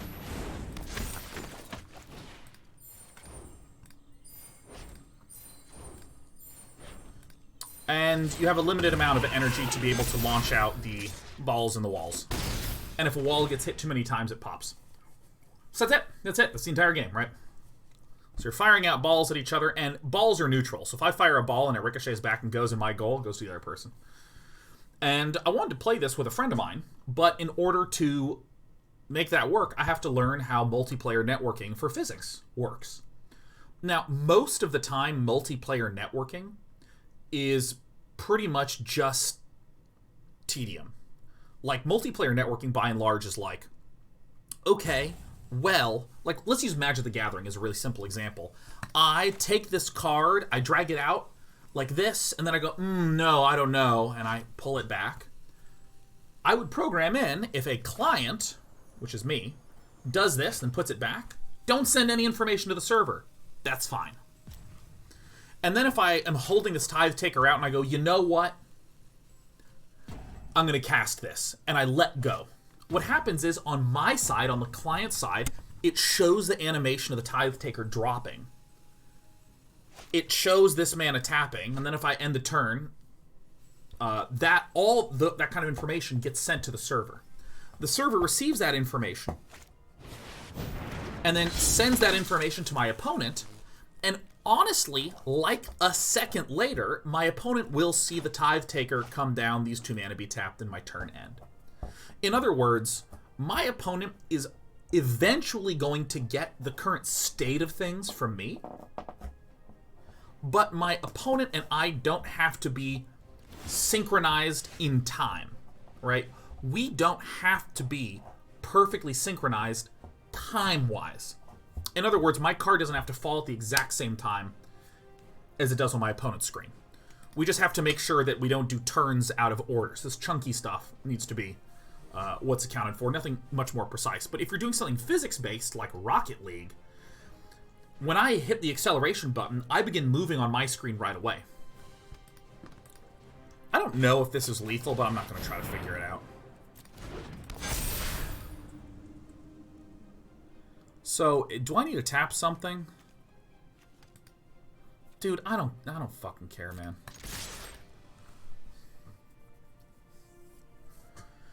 So, with something like Rocket League, if I hit on the acceleration, my car begins to move immediately. And with things that are very action-y, you want to be able to have movement occur immediately. Like in Counter-Strike, imagine if when you moved your mouse to aim, if there was a lag while it sent that input to the server, verified it, and then approved it back to you. It would suck. What happens is on your screen, you move the mouse instantly. You fire. So that way, it can go instantly. You feel the firing happen. So what happens is that what's happening on my computer and what's happening at the server are often off-synced and kind of need to recorrect. This is why sometimes you will see in Rocket League, you're moving and you jump and it looks exactly like you're going to hit the ball, and you hit it, and then it ricochets reverse over your head. And you're like, what the hell just happened, man? Alright, we apparently had lethal on the best. It's super easy to get confused by that. But what's happening is that on my side, I thought I hit the ball first. On my opponent's side, they thought they hit the ball first. And what the server does is the server goes, oh, actually the enemy did in fact hit the ball first. So in other words, what's happening on my computer that looked like truth, the networking code goes, no, that's not truth. That's not you. It just looked that way for now, but I got it all correct. So there's this sort of off-syncing that needs to be resynced. Tithe Taker is not a very strong one in this matchup, nor are Loyal Pegasuses, because they can easily get shot down and don't function well on their own. So I'm going to cut those, bring in the Glass Caskets, bring in the Devout Decree, and consider myself a very excellent human being. Creatures entering the battlefield or dying don't cause abilities to trigger. Now that's an interesting one.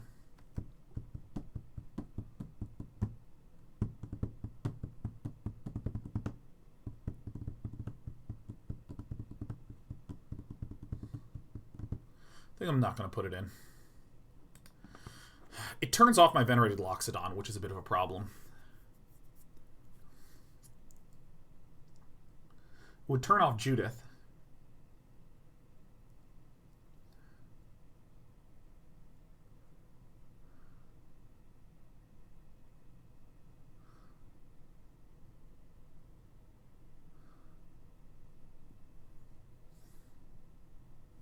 I'll leave it alone. Hushbringer is a card that I'm actually not very comfortable with. Every time I've run it, it's felt like shit. Dude, it's a 1-2 for 2. It's anti-aggro, you know?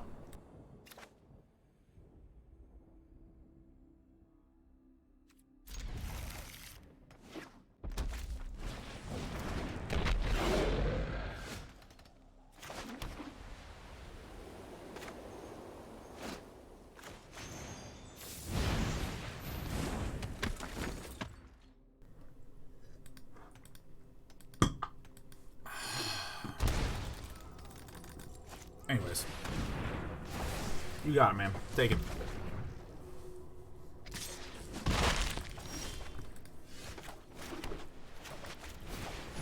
This is honestly the reason why I really like Venerated Loxodon. I can just make everything a 2-2, which feels a lot stronger than disabling on death effects that ping for 1. Anyways.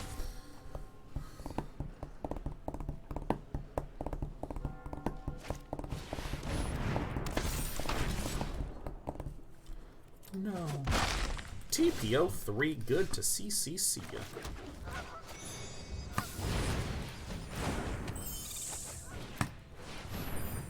Now I have a 4-4 wall, and we're in grand old shape. But yeah, the thing that's fascinating to me about networking in general is that it's incredibly...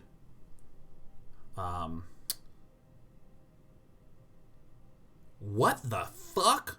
I hyped that sentence up big time, and then the adjective that I was so desperately wanting to tell you is gone. It's nowhere to be found.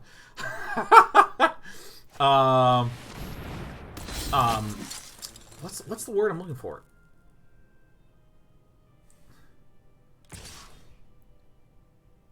Tedious, Jesus.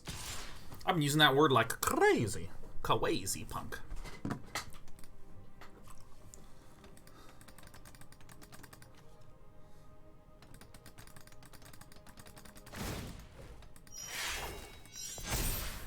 See you later, alligator.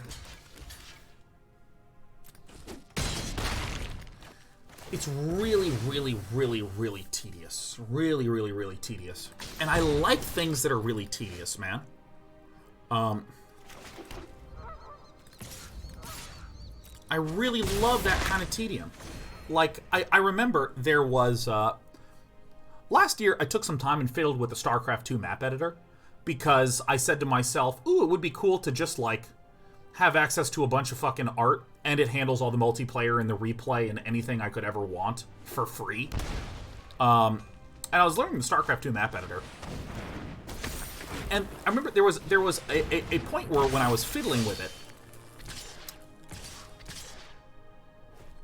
Fuck. So I blocked the Fireblade Artist, is that right? That seems right. There was a part where I was fiddling with it where, for reasons, I wanted to apply the same thing to like 30 different regions, but I just couldn't figure out how to make the engine do one thing to all 30 regions. So for some reason, I just couldn't say, do this one action 30 times. I had to say, for region 1, do X. For region 2, do X. For region 3, do X. For region 4, do X. And my god, dude. Just taking that time to again and again and again and again reapply the same thing was really relaxing and really therapeutic. And it actually, in a weird way, felt kind of nice.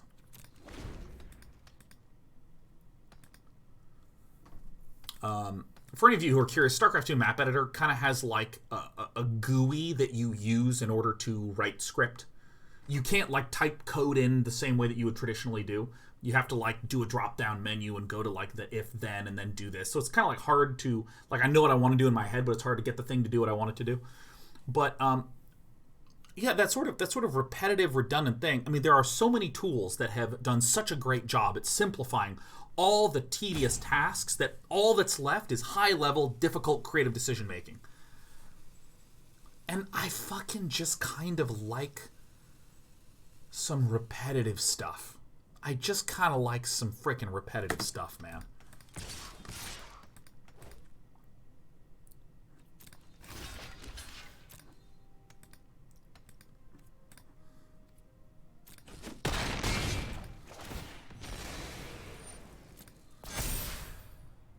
You know, I changed my mind about my play midway through. I should have blocked this asshole. But that's fine. I'll block it. On the next turn.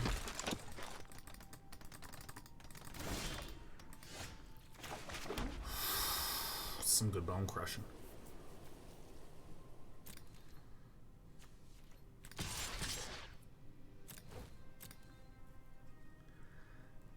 And so, like, you know, the thing that's kind of exciting to me about just learning a little bit about multiplayer networking as it relates to physics is that it's just really tedious. Okay, to keep track of this information and send this and don't send that.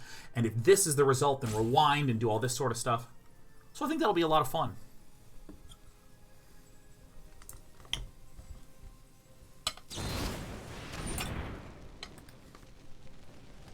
Fuck.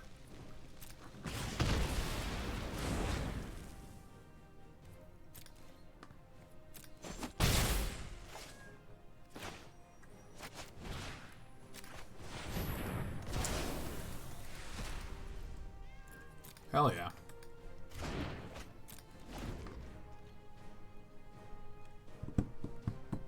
Tyra says, that's why I love cleaning. Yeah, I love doing dishes. I love doing dishes so much. Because I know what I have to do. I know exactly where each thing goes. I just have to do it. What I find is when stuff gets kind of messy and things don't have their place, that's when it starts to stress me out, right? Because I'm just like, all right, well, here's this box of swag that I got at a convention that I just left on the kitchen table, and I want to clean the kitchen table. Where does this box go? Oh, anxiety! And because I live in the Bay Area, everyone keeps trying to get me to smoke weed.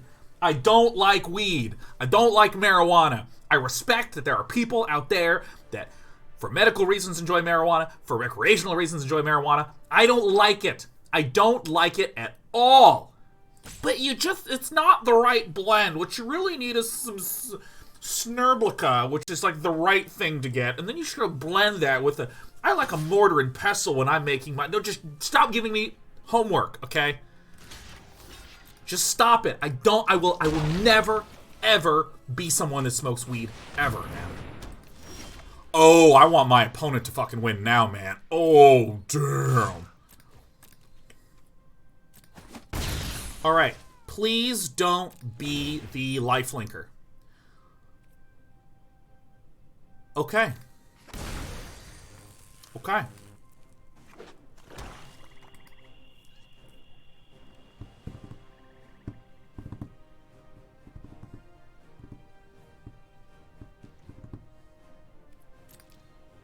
People are saying, well, it's the wrong one. No, it's not the wrong one.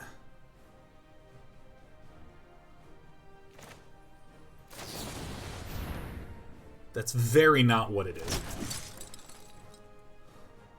You're gonna die, Judith. You know what? You know what I'm gonna do to keep unwinding, man? I'm gonna go back to the bathhouse. I'm gonna get my sauna and dunk myself in freezing cold water for 30 seconds at a time, man. Jesus. Oh my god. Unemployed Shaka said I had an edible when I was at BlizzCon once. I was afflicted with lots of gravity, then I went to bed. Yeah. Well, doesn't this suck? Alright, I'm gonna go out the way I want to go out.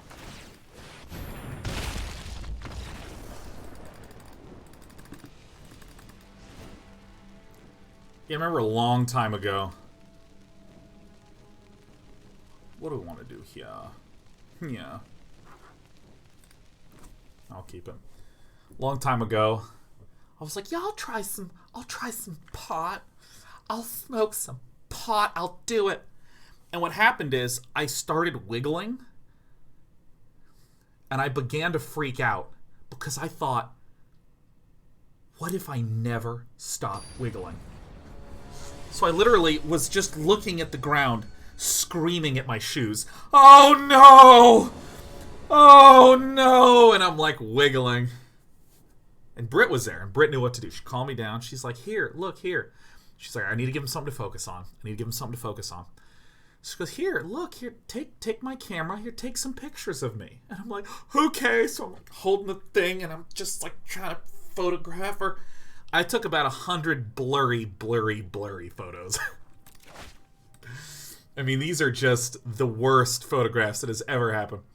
And I'm just looking at this wonderful girl I just love so much, and she looks so beautiful.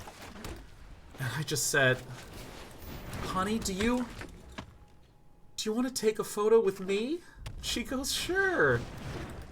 And I burst into tears. I just started sobbing. And I'm wiggling, and I take a photo, and just while crying, and she's like laughing really hard. I gotta find this photo, because this photo is fucking hilarious. I just look devastated, and she's just smiling. Don't want a glass casket here. Nah, I'll pass it along. If this dies, what's the order of resolution of this?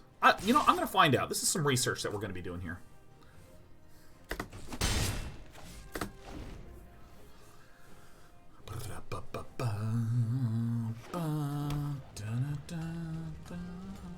Has the target when it's placed on the stack? Ah, that's right. Regardless, I'm still curious what the order of resolution is on those things. Give me another one drop. Give me a one drop right off the fucking top. Alright, well that's actually pretty good.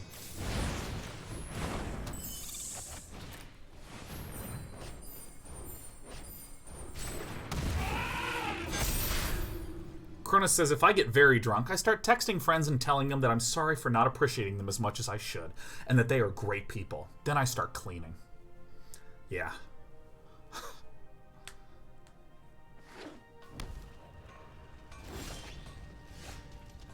Yeah, so no, my curiosity is, see, when this dies, it creates a 1/1 white soldier token. When this dies, it creates a damage. Both of those are going to go on the stack. Is it the Footlight Fiend damage on the stack and then the 1/1, or is it like the other way around? That's what I'm curious about. Ooh, this is going to be some good fucking bone crushing.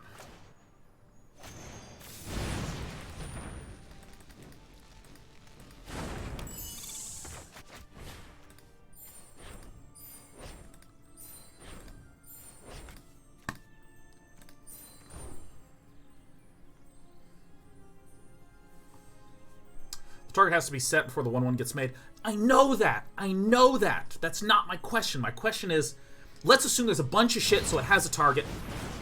Let's assume that I'm going to get the 1/1 created. My question is, on the stack, which one happens first? You know what I mean? I know what I'm asking, dang it. Something died. Oh my god. Active player goes on stack first. Non-active player is put second. Ah. App now. Okay, so it would be this goes, so the Footlight Fiend would be on top. Okay, so Footlight Fiend then resolves first, and then I... Oh, yeah, sure. Oh, sure, sweetheart. Don't you worry about it. Alright, cool. Nap nap. Nap nap. That's so good. Now I have a little mnemonic. But day 9, Teferi disables... Ah! My anxiety! Fuck out of here. Woo! Dude, have we lost a best of 3 since we started playing, man? I'm the best. I'm the best. I'm the best. I'm the absolute best. TPO3 says, dumb question. Day 9, what would a situation be in which the order matters? Once you get the soldier either way, let me use like a really obvious example that's not the one we just looked at. Let's say that I had a creature that says when this creature dies, put a +1/+1 counter on a friendly. The enemy creature says when this creature dies, deal 1 damage to anything. Let's say I had a friendly 1/1. So if my creature dies and the enemy's 1/1 dies, do I get to put the counter on first and then it would be able to ping? Or would it ping first and then the counter would go on? That ordering is super duper important. Gravitaros says, sorry, Day 9, I misinterpreted the purpose of your question. It's no, dude, Gravitaros, you're the best. Don't you even say sorry to me. Don't you even worry about it. I was making a reference to, right before break, when I was like so strung out, Irradium made a comment that was not quite fully relevant to what was going on, and I popped a gasket, as it were.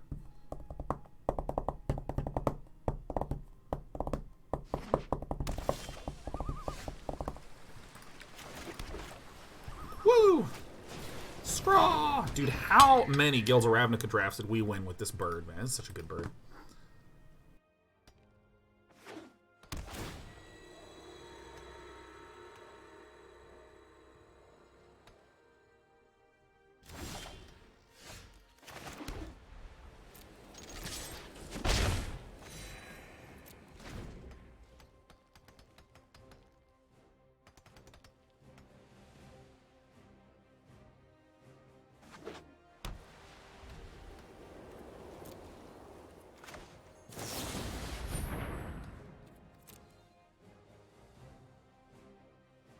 Delicioso.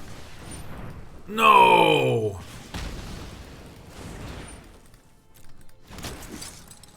Okay, so we are up against Fires of Invention, which is just fucking popular.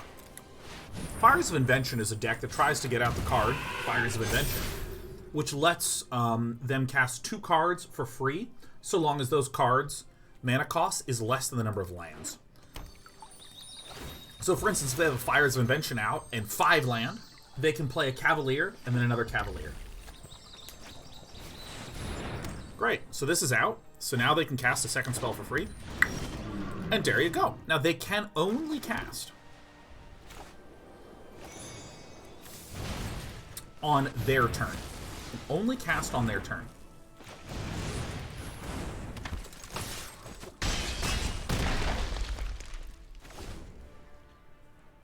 And the idea is that some of the Cavaliers have mana abilities. So they play the card for free, thanks to Fires of Invention, and then use the mana abilities to shit on my face. The thing that I'm most worried about is that this deck tends to kind of do nothing for a little bit. Again, here's a Cavalier that you can use the mana to do something.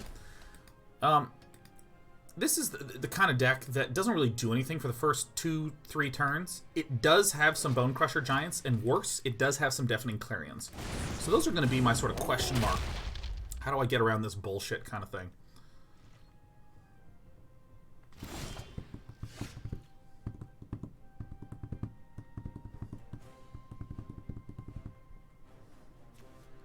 So if I do this...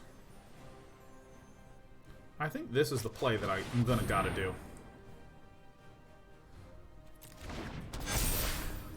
And then I use this to tap this.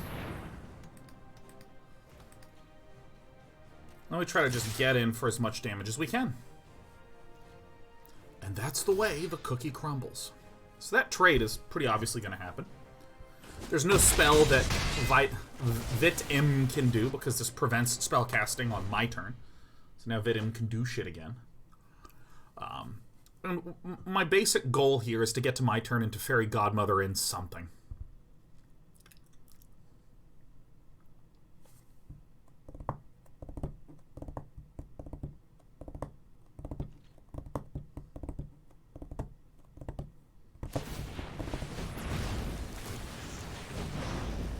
What you gonna do for me, vitamin?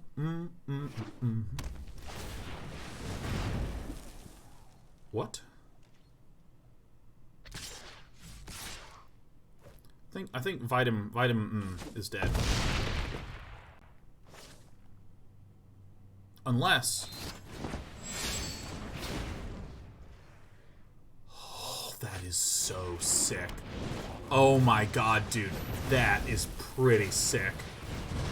That is pretty sick, man. Ooh. The tech. The technology for Vitamin. Vitamin.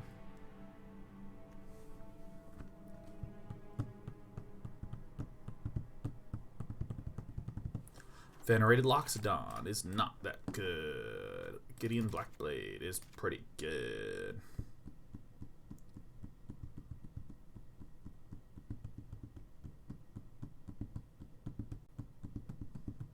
Tidetaker's not the best.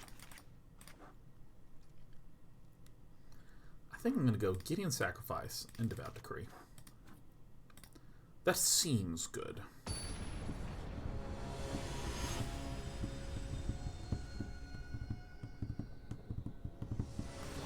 I do think that probably having just a good old-fashioned sweeper there is probably a little bit more effective than, like, you know, Chance for Glorying, but it's still tight.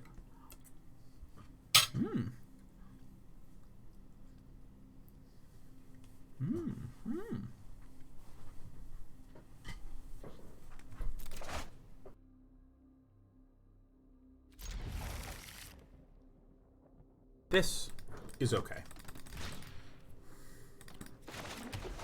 So I boarded in this Hushbringer fucking 0 times, man.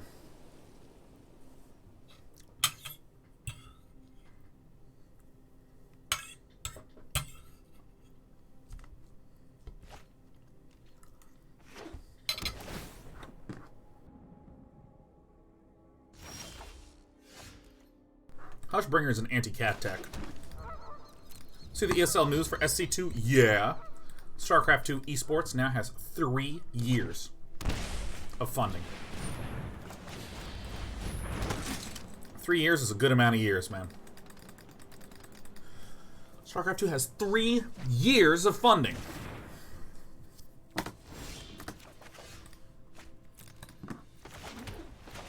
Gideon Blackblade coming to town.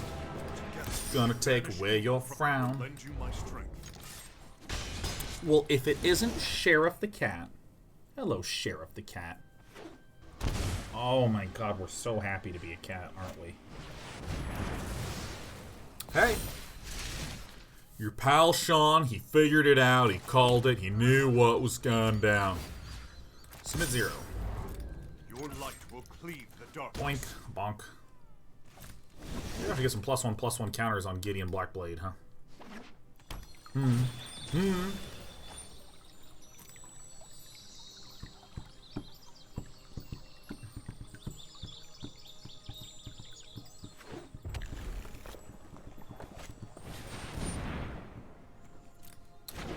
I mean, this is going to be a bit of a pickle, but I mean, I think I know what I want to do here.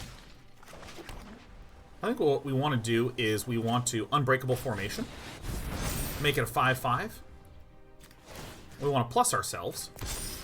So now this is a real threat for Vit-Im. So either Vit-Im attacks this, leaving no blockers behind, and we threaten lethal.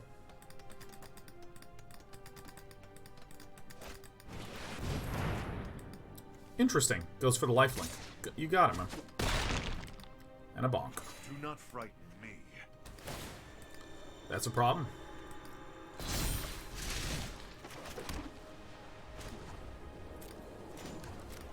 Hell yeah. Make this indestructible till end of turn. My life. So, I mean, this is looking a bit like death, but I think that's fine.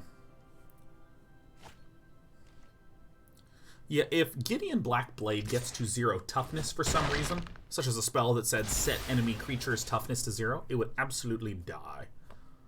It would die. Hey, Nin Muffin, happy 44-month anniversary, yo. Never try to be charming and play a 1/1 when it's not your turn. Never try to do that. Never, dude.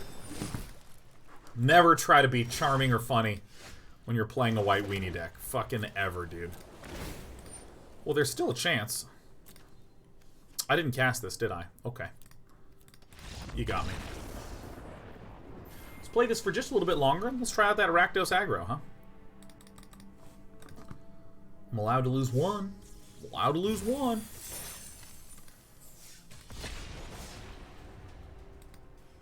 Did I know LS? What's LS stand for, Sizzle?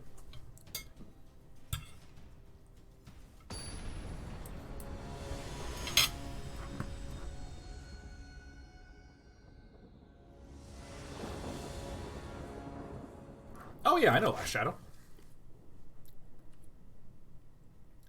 This is good enough for me, man. Spartan Donuts at 89 months, man. Fuck yeah. Original Admiral Skippy says, wouldn't you have had a few more turns to draw? No. Unfortunately not against that kind of deck. That deck really just wins at turn 6, at turn 7, just kind of out of nowhere.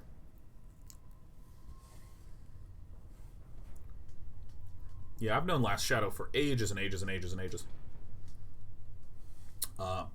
He used to be a very good American StarCraft player. Very quiet and reserved, but very good nonetheless.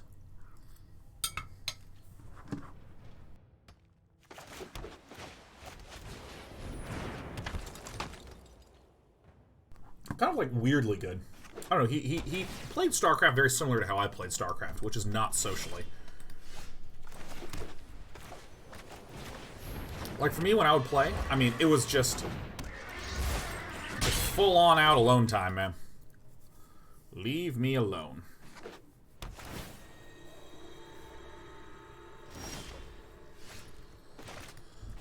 Alright, so this is a situation in which I am not going to Venerated Loxodon. I'm just going to swing.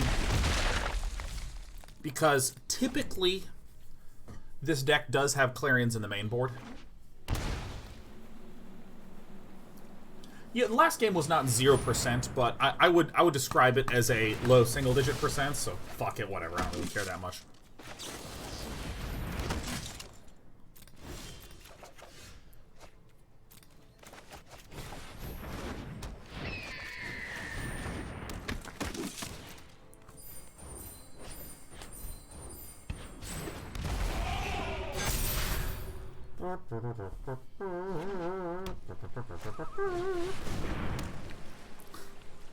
What you gonna do? Alright, that's fine, card. Oh, you love to see it. Bam! Boom! White! Boom! Bam! Boom! Bam! Boom! Maybe this is it. Maybe we just, like, fucking chill here, huh? Maybe? Nah.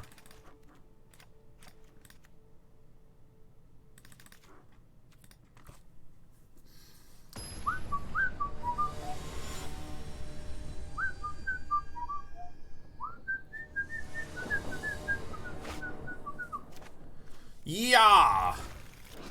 This Pegasus is so loyal. Alright.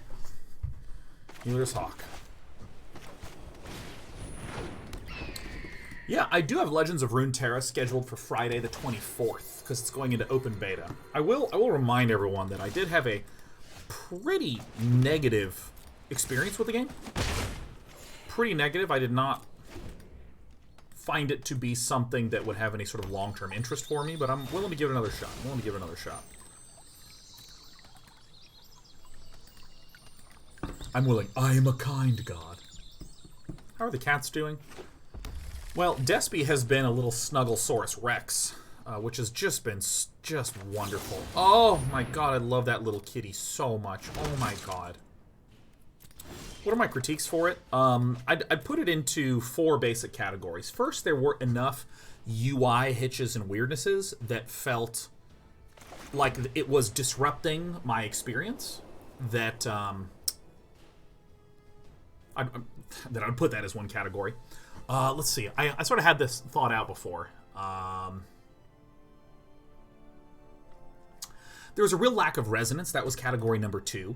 And when I say resonance, I mean something like, this is a bird, and I like birds, and I think birds are cool. Let's ignore birds for a moment, because birds are not your archetypical fantasy badasses. But, like, if you like dragons, they're in Magic. That's like an entry point for people who like dragons. Lifelink. I believe in you, friend. Or if you like zombies, they're here. If you like wolves, they're here. If you like witches and the forest and any kind of magic, there's a million different layers of resonance. And then let's look at like Throne of Eldraine. Like, Throne of Eldraine has this storybook theme to it, and you see bacon to a pie, and you go, oh, it resonates, you know, things like that. I think that there is one layer of resonance that appears to be in Legends of Runeterra, which would be, if you have played these League heroes, you're going to see the heroes there and go, oh my god. And you're going to have that sort of reaction. I don't know why you talk like that, by the way, but that would be what your reaction is. But, I mean, for me, pretty much everything was a dude standing there with sort of not really a lot of resonant themes. There was another issue I had with it that I would call kind of discordance between names of things, how they functioned, and a lot of gameplay flow and whatnot. So, for instance, let me do this turn real fast. You have lifelink, thank you. Lend you my strength. Attack. Bang and a bong. Yeah, I'm just gonna eat out the Pegasi, it's fine. Yeah, so something like Frostbitten, if I'm remembering that mechanic correctly, if you give an enemy Frostbitten, think about what Frostbitten means to you in real life, right? Like, what the implication from that is. Oh shit, is it Frostbitten? Whatever. I'm pretty sure... What does Frostbitten do, by the way? No, maybe it wasn't Frostbitten. Maybe it was another one of the mechanics in there. Yeah, Frostbite was one of the fine ones. Set damage to 0. What were some of the other mechanics? Like, there was like an escape or a return mechanic. We're totally fucking dead, by the way. Stun! That's what it was. Stun. Thank God. Stun. Okay, think what stunning means if you have played a MOBA. Stunning means if you and I are in combat and we're about to hurt each other, if I stun your guy, he is safely removed from combat. So like that's kind of like when I think stun, I think this dude is disabled and I get to wail on them. We are a dead dude, but I'm just gonna keep playing it out because I believe in the bird. So it's like a little thing like that you kind of go, what, huh? I had lots and lots and lots of those. So again, there's a lot of UI weirdness, sort of gradiness. There's some resonance issues, which is like, it's hard for me to get excited about a lot of things when there's just not a lot of emotional entry points for me. Discordance in that there are mechanics that when I look at, I'm like, That's more like it. what? You know, they sort of seem peculiar and confounding, rather than intuitive. And there's a lot of those, sort of like Death by a Thousand Cuts, but I think more than anything, when I played Legends of Runeterra, get out there, Healer's Hawk. More than anything, the gameplay felt very flat. Felt very, very flat. Like, it was almost the most conservative... There's almost nothing that happens in Legends of Runeterra that I haven't seen in another game. I think I'm fine with my... God, I'm suddenly remembering other little weird discordances. Like there's a mechanic called Stealth, I think it was, or Elusive. I think it's Elusive, and Elusive means... Oh, an ephemeral? Oh, shit, it's all coming back to me now. Yeah, like, elusive is a keyword that says, if I am elusive, I can only be blocked by other creatures that are elusive. And my brain immediately goes, oh, it's kind of like flying. And then you see creatures that are flying. And you have this image of like, oh, I have a flying creature. He's elusive. That's what makes him elusive, is that he's flying. And this other thing is flying, and okay, cool. They can block each other. But then there's like stealth assassins that are also elusive. So your stealth assassin can only be blocked by elusive things, such as Birdman. You know, so it's like little things like that, that again, it's not that I don't understand. It's not that like I am confused as to what's mechanically going on. It's that I'm sort of wondering why that was the choice for that thing. You know, like just call a flying thing flying. Or similarly, there was a bird that didn't have elusive, that was clearly flying, and I'm thinking, okay, well, this creature's clearly not going to have elusive. It's not going to have a flying keyword. Why are you showing me a bird? Just make it a dude. Just make it a dude with a sword. You know what I mean? Like Sphinx of Foresight looks like it flies, and it flies. Healer's Hawk looks like it flies, and it flies. See what I mean? There was this mechanic of Ephemeral, which is at the end of the turn, this thing dies. I get what that means. I get what that means. I totally get what that means. I get it. I can wrap my head around what that means. But typically, keywords in card games are a bonus. This is a 1/1. As a bonus, it flies. As a bonus, it has lifelink. This flies. Okay. Sorry, everything has the same keyword in mind. They're just little flapping flyer guys. But it's a little weirdness when you go, all right.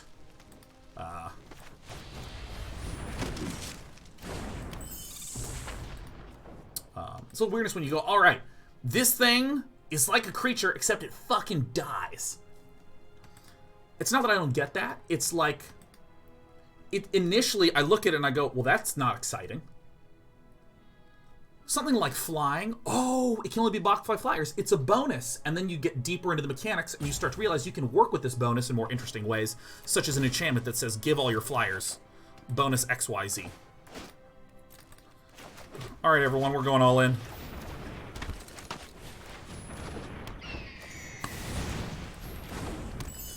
All right, if there's a Deafening Clarion next turn, I'm just going to, like, immediately throw out my headphones and walk away.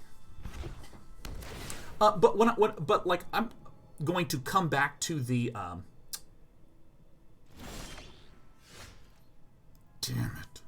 I'm going to come all the way back to that, like, conservativeness. That conservativeness. So a lot of people, I think, completely falsely said that Hearthstone is easy Magic. Let's think of all the wonderful keywords that are in Magic the Gathering. Things like flying and trample and haste and all these things. There were a few things in Hearthstone that were very similar mechanics, like charge. This creature can attack the turn it's played. Or, hell, summoning sickness. This creature cannot attack the turn that it is played. The whole idea of health. Boy, I need an unbreakable formation or something. But you know what were things that existed in Hearthstone that, like, felt new? Freeze. Things losing a turn and getting frozen. Hero powers. Holy shit. The attacker gets to choose who it attacks. And Jesus, let's not forget, persistent health. You don't have persistent health in Magic. It just goes away at the end of the turn. Taunt. Now that the attacker, chooses who attacks what, taunt is sort of response to that. Divine Shield. Oh, weapons being equipped to heroes. I mean, shit, dude. There are so many mechanics in that game that kind of felt new and fresh. And there's some analogs to some of those things. You know, like this card in Magic must block any creature that attacks, you know, or something like that. Feels a little bit like Taunt or something like this.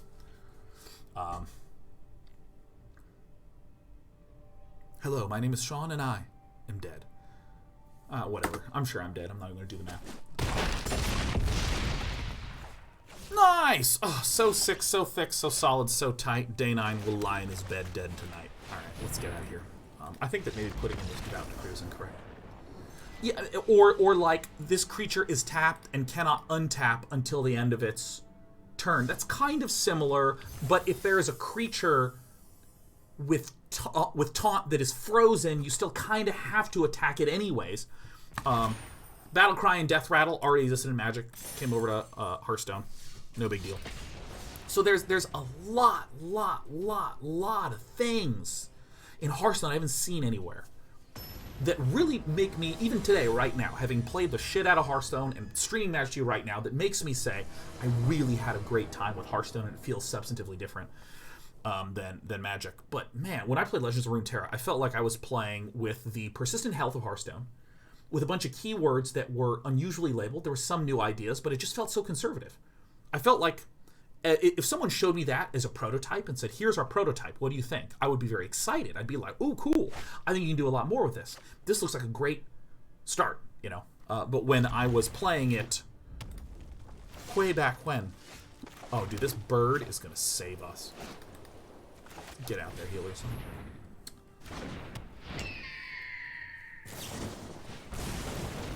Oh. But yeah, like as a hey, this is coming out right now. That's right around the corner. I was pretty surprised. I was pretty surprised. There were some things that felt a little different, but you know, more or less it just felt same old, same old. Now let me do the flip side and say, hey Sean, what do you think are some issues, concerns, problems with what you're saying?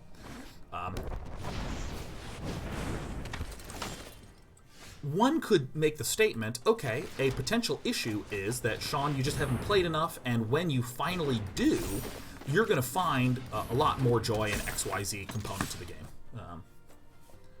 You know, it could be that there's actually really deep, rich variety that I'm not really feeling, or types of gameplay styles and systems.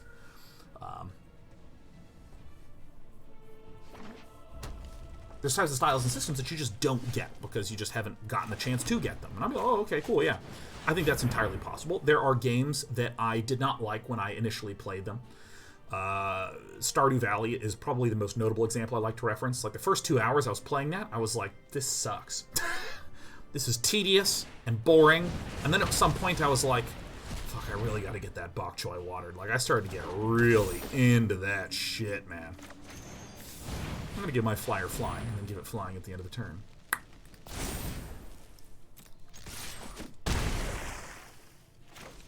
So that could be a reason. That like, I just simply haven't played enough. I don't get it. It could also be that there are changes that have been getting implemented that are going to change my opinion, or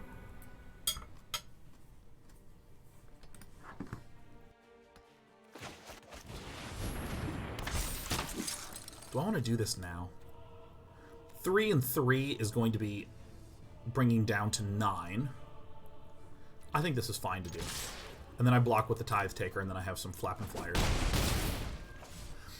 It could also be that there's UI and UX things, some naming things, that caused enough little death by 1,000 cut style reaction for me personally that I'll have a much more positive reaction when those are tuned.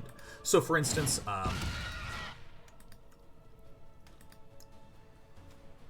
Merchant of the Veil? Okay. This has trample, this doesn't? Yeah.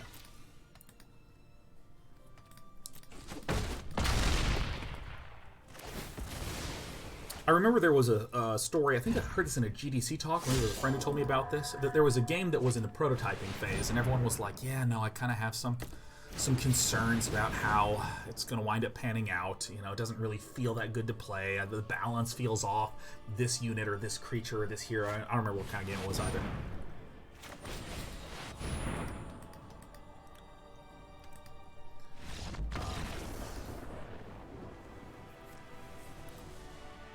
But what the director of the game did is brought in some artists over the weekend, and the artists sat with him and basically just slightly tuned the visual values of things. Just made, because, you know, for any of you who's ever seen a game in prototyping phase, I mean, you're like, oh, let's make this red and that green, and then the red thing is 25500 red, and then the green thing is 25500 green. It's just a fucking max values, and everything's loud. So we just spent the weekend tuning and adjusting and fiddling with things, and then on Monday came in, had everyone playtest, and everyone's like, oh my god, the balance is perfect, the balance feels great, this is really awesome, how there's this cool subtle strategy that wasn't there before, and everyone's like, what did you change with the numbers? And the director was like, nothing. I just changed the art. So it makes me wonder if some of my concern, criticism is kind of just like, you know, bullshit, that there were enough distractions making me go like, wait, what? That, like, my brain's overly focused on that. So let's do the sideboarding really fast. So Tithe Taker against my opponent does not really have. Well, my opponent had some spells. I think the Loyal Pegasus. I mean, I want the Devout Decrees in. I don't think I'm going to miss Tithe Takers if they're out. Yeah, this feels more like a control card that is more or less solid. I'm going to bring in the Glass Caskets.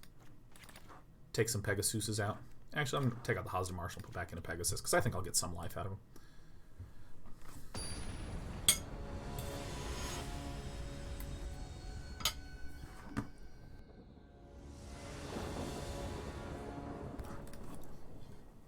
But I think an argument that might suggest that maybe I am not alone in my assessment of Legends of Runeterra is that if I looked correctly, the viewership numbers were pretty substantially low by the end of their last beta weekend. It had huge hype at the start and then just seemed to dwindle.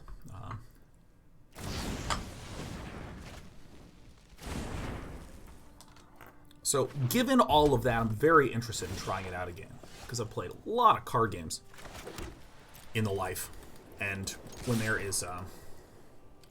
Jeff Reese's numbers were low for all the second weekend, I thought. Yeah, I only played in the second weekend. First weekend was, like, insane.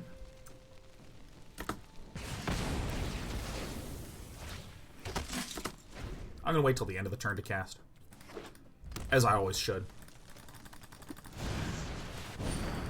Alright, great.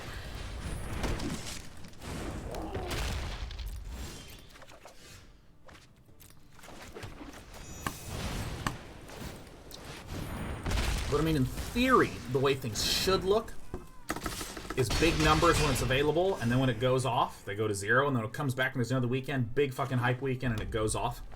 And I think a game that did match that was Overwatch, and we all saw that Overwatch was a gigantic success. But when it's like, game comes out, huge hype, time passes. Excuse me. Oh, God. White.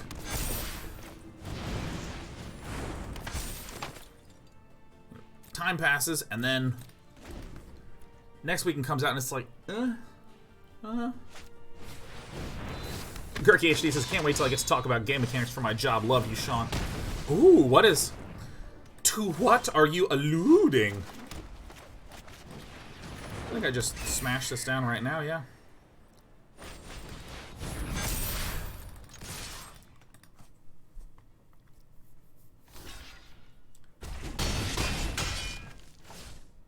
This guy has protection from wire, right? Yeah.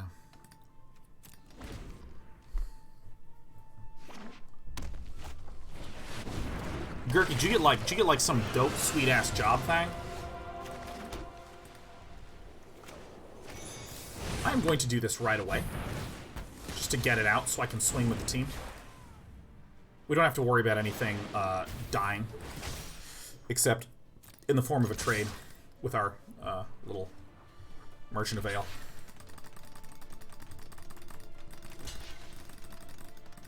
Biggest Biffin says, does the game have a specific market they already have, or is there a game that is relying on the I like digital card games market? So, I mean, I think that there was this fantastic article many years back by the person who created Steam Spy that talked about certain games. Thinking of them as a market is erroneous, particularly certain types of multiplayer games. So, for instance, how many games said, wow, 12 million subscribers for World of Warcraft?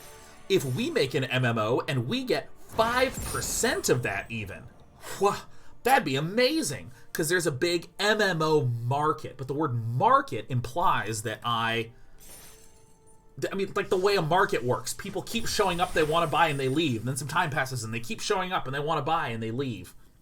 Like, for instance, I love Korean romantic dramas. When I finish one, I'm fiending for another one. There is a K-drama market. I need to know if that hot protagonist is going to get with that other hot protagonist. Yeah! And then they do, and I'm like, love! And I fire off another one, right? That makes sense. But when it comes to something like a multiplayer game, often the game is itself a market. In other words, if I play World of Warcraft, when I'm done playing World of Warcraft, some time will pass, and then I'll go, I want to play some World of Warcraft. When other games came out, it was false that World of Warcraft players went, oh, I like to, like, you know, play lots of MMOs. There's very few people that like to do that. People have their MMO that they play. Or similarly, Dota 2, there was a really funny analysis that, like, when, I can't remember if it was, I think it was PUBG. When PUBG came out, all these other games, their player base dropped because everyone was trying out PUBG, except for Dota. It flatlined. It looked, you can hardly tell if a game is coming out because there's so fucking many people that only play Dota and that's all they do. I play Dota. I am not a MOBA player. If a MOBA comes out, I'll go, cool. I don't disrespect MOBAs. I'm not going to sit around here shitting on League of Legends and saying this is better than the other or any of that. I'm like, yeah, Smite's cool and League is cool and Here's the Storm is cool. I only play Dota, right? And so I think that there's a slight danger when it comes to the statement, what is the market for X, Y, Z listen thing? to the sounds of the wild. Fuck. How the hell do I want to do this? Probably want to go wider and flatter, huh? So with a lot of multiplayer games, I'm gonna ignore the question that can be very vague and unclear and non-specific and other synonyms, but as a streamer I always want to fill dead air, so I have to say the same thing in multiple different ways. If there is, let's ignore the word market and let's say something like, who is going to try out this game? Who's actually going to pick up this game and give it a shot?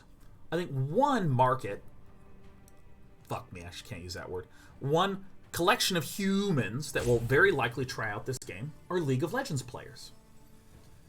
Maybe League of Legends players who have never...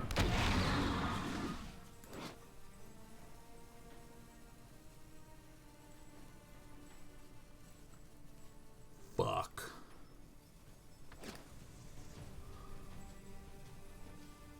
I suddenly feel very emasculated. I have a 1-1 and a 1-1 and a 1-1 and a 1-1 and a 1-1 and now it's a 2-2 and a 2-2 and a 2-2. Oh, Gargaros, vicious watcher. Anyways, I think one group of people that will very likely try out Legends of Runeterra are going to be League of Legends players, who, some of whom have never even played a card game. And this is their first entry into card gaming. Yeah. Alright, wish me luck, guys.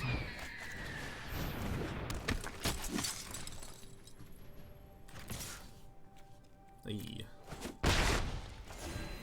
I'll teach him who's boss.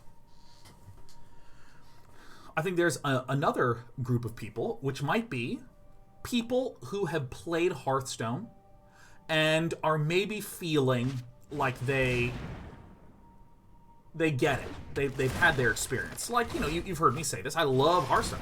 It's great. I just think I'm good with it right now. I'm just not that interested in playing it. One of the reasons is I'm playing Magic and I'm really enjoying my time in Magic. So that could be another group of people. Could also be another audience that may very well try out Legends of Runeterra is like pretty much every... You know what? Screw this game. I'm like so dead. Is there a way for me to win this? Does this guy have Vigilance? Fucking hell. Vigilance Trample? Jesus. Yeah. I just feel so dead here. Magic players, especially hardcore players, love trying out card games. I love trying out new card games. Now I'll give some of that shit a shot. Oh. I don't know how not to die here. Hey. I think I have to get under and just blow my opponent up like super fast. Some shit like that. I'm not changing anything. I don't know how to do this.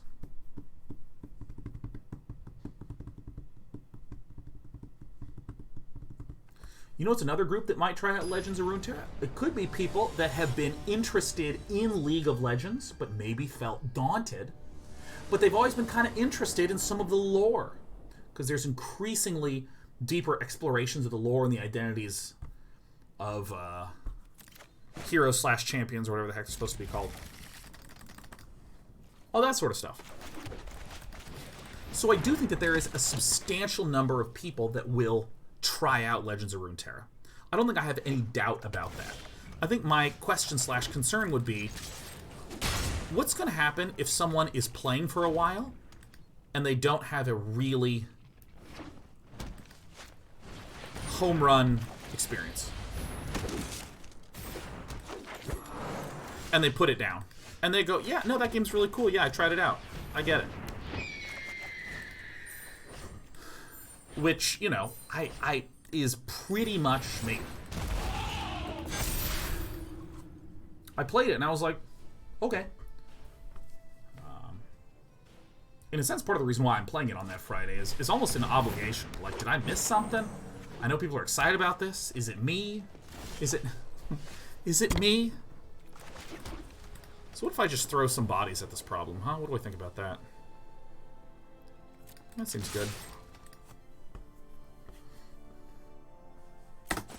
Yeah, I had a suspicion when I was up against a Gargaros and Questing Beast and Vivian and a Great Henge that maybe Loathwad is just a really rampy deck with a kind of empty opening, so.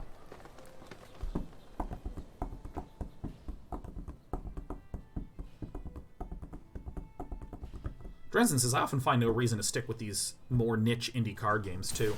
I mean, there's some niche card games that are just so fucking sweet. Like, okay, you want to talk about Resonance? Android Netrunner. Android Netrunner. Holy shit. Android Netrunner is such a sick game about hacking and getting hacked and trying to put up layers of ice to stop your mainframes. My name is Day9, and I refuse to count. It's so fucking sick. It's awesome. Wing Buffett says, Netrunner is the best dead game of all time. I mean, a lot of people I know that enjoyed Android Netrunner play it infrequently, but they fucking play it, man. It's sufficiently good that it has no really good digital client. People have made jank digital clients and then propagated that information out to communities, which then recollated there, and now they're all playing Android Netrunner together. Oh. Ugh.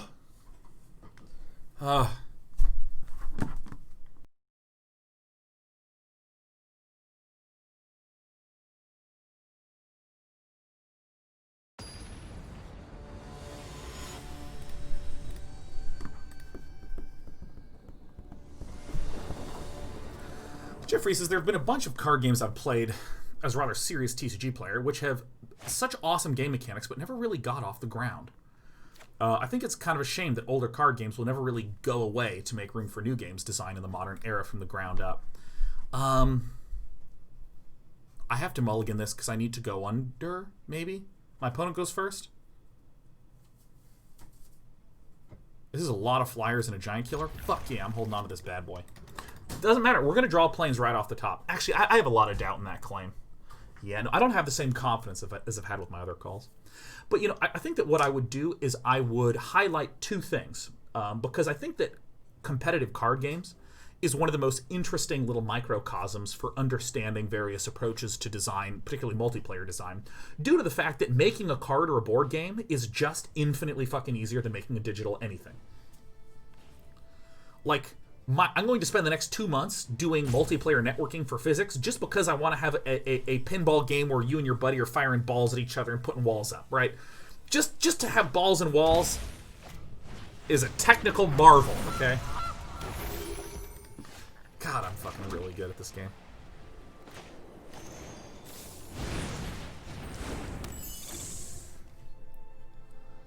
Right, like, and with card games, it's so much easier to make a card game. It's so much easier to just yeet one out, take your ideas, test them, see what they're like, and etc.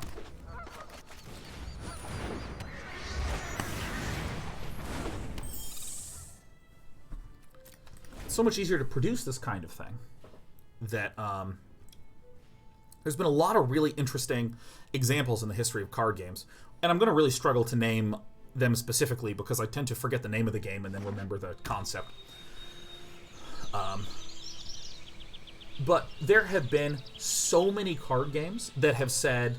Wait, I was bringing up 2 points. One that I was going to bring up was games that try to fix problems that are trying to be cool, and another one is games that don't have a plan to continue to make shit cool. Oh, I am gonna love tearing this place to the ground. Great, so we can kill Vivienne, huh? Cool. Hey, We're Tick fit Chris, enough to happy survive. 95 months. So in the trying to fix problems that make things cool, Magic has so many things that make it cool. Fairy Guide Mother immediately reminds you of Fairy Godmother. We have this mechanic called an adventure, where the creature goes on an adventure and then can come back, right? We have really resonant names like Gift of the Fae, Fairy Guide Mother, the fact that it is a fairy creature that actually has game mechanics relations to other things. The fact that when people hear a Fairy Godmother / Guide Mother, the fact that it is a small flyer, kind of like Clicks.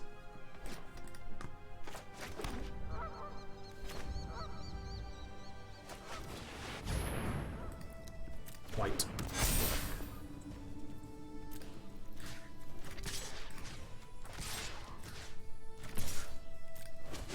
There's a lot of cool things about that.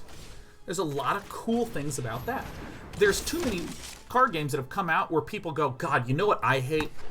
Getting mana screwed. As a player, I hate getting mana screwed. As a player, I hate getting mana screwed. So you know what? I'm going to make a game where you don't get mana screwed. That's fine. That is a fine way to start to work on a game. That's fine.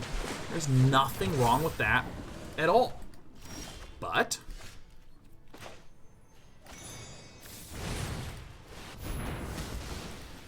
let's not forget that it's pretty important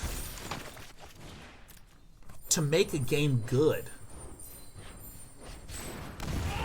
I have played card games where there was no mana screw and the game was just boring. And I don't mean boring because they cut the mana screw and I actually think mana screw is good.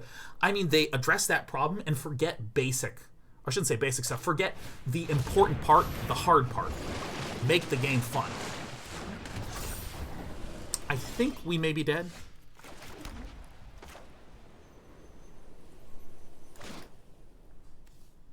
No, I can do this.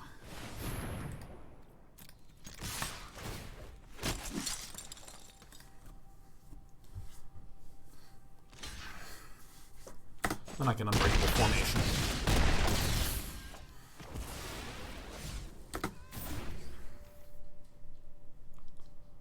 And again, I'm not saying that if you... Because Minka says a true statement. If you drop Mana Screw, you have to make up for it somewhere else. There are good things that the mana base does in Magic. There are bad things that do it. And if you change the system to remove the bad, you have to also think about how to not lose too much of the good. That's a true point. But I'm stressing something different, which is that cool combinations of cards that make interesting decks, that make interesting combat, that make interesting things occur in the game is kind of the core. If you have a game with no Mana Screw, that's boring. My statement is, you really kind of don't have a game.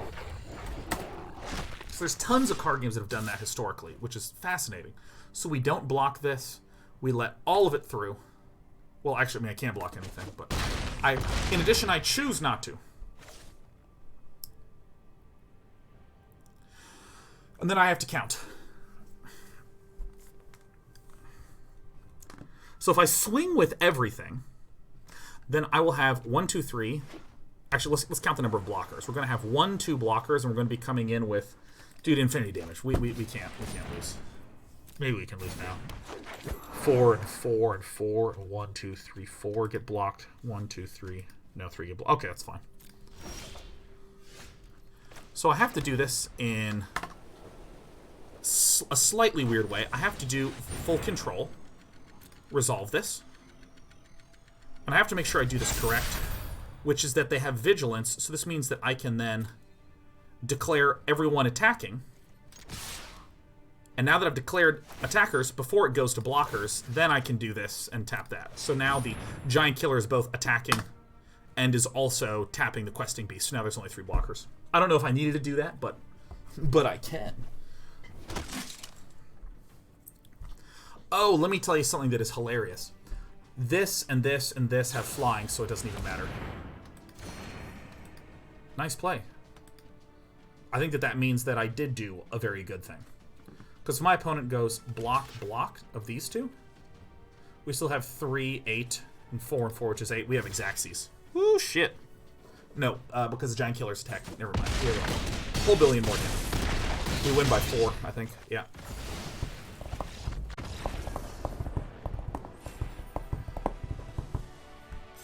Aggro Dax, yes.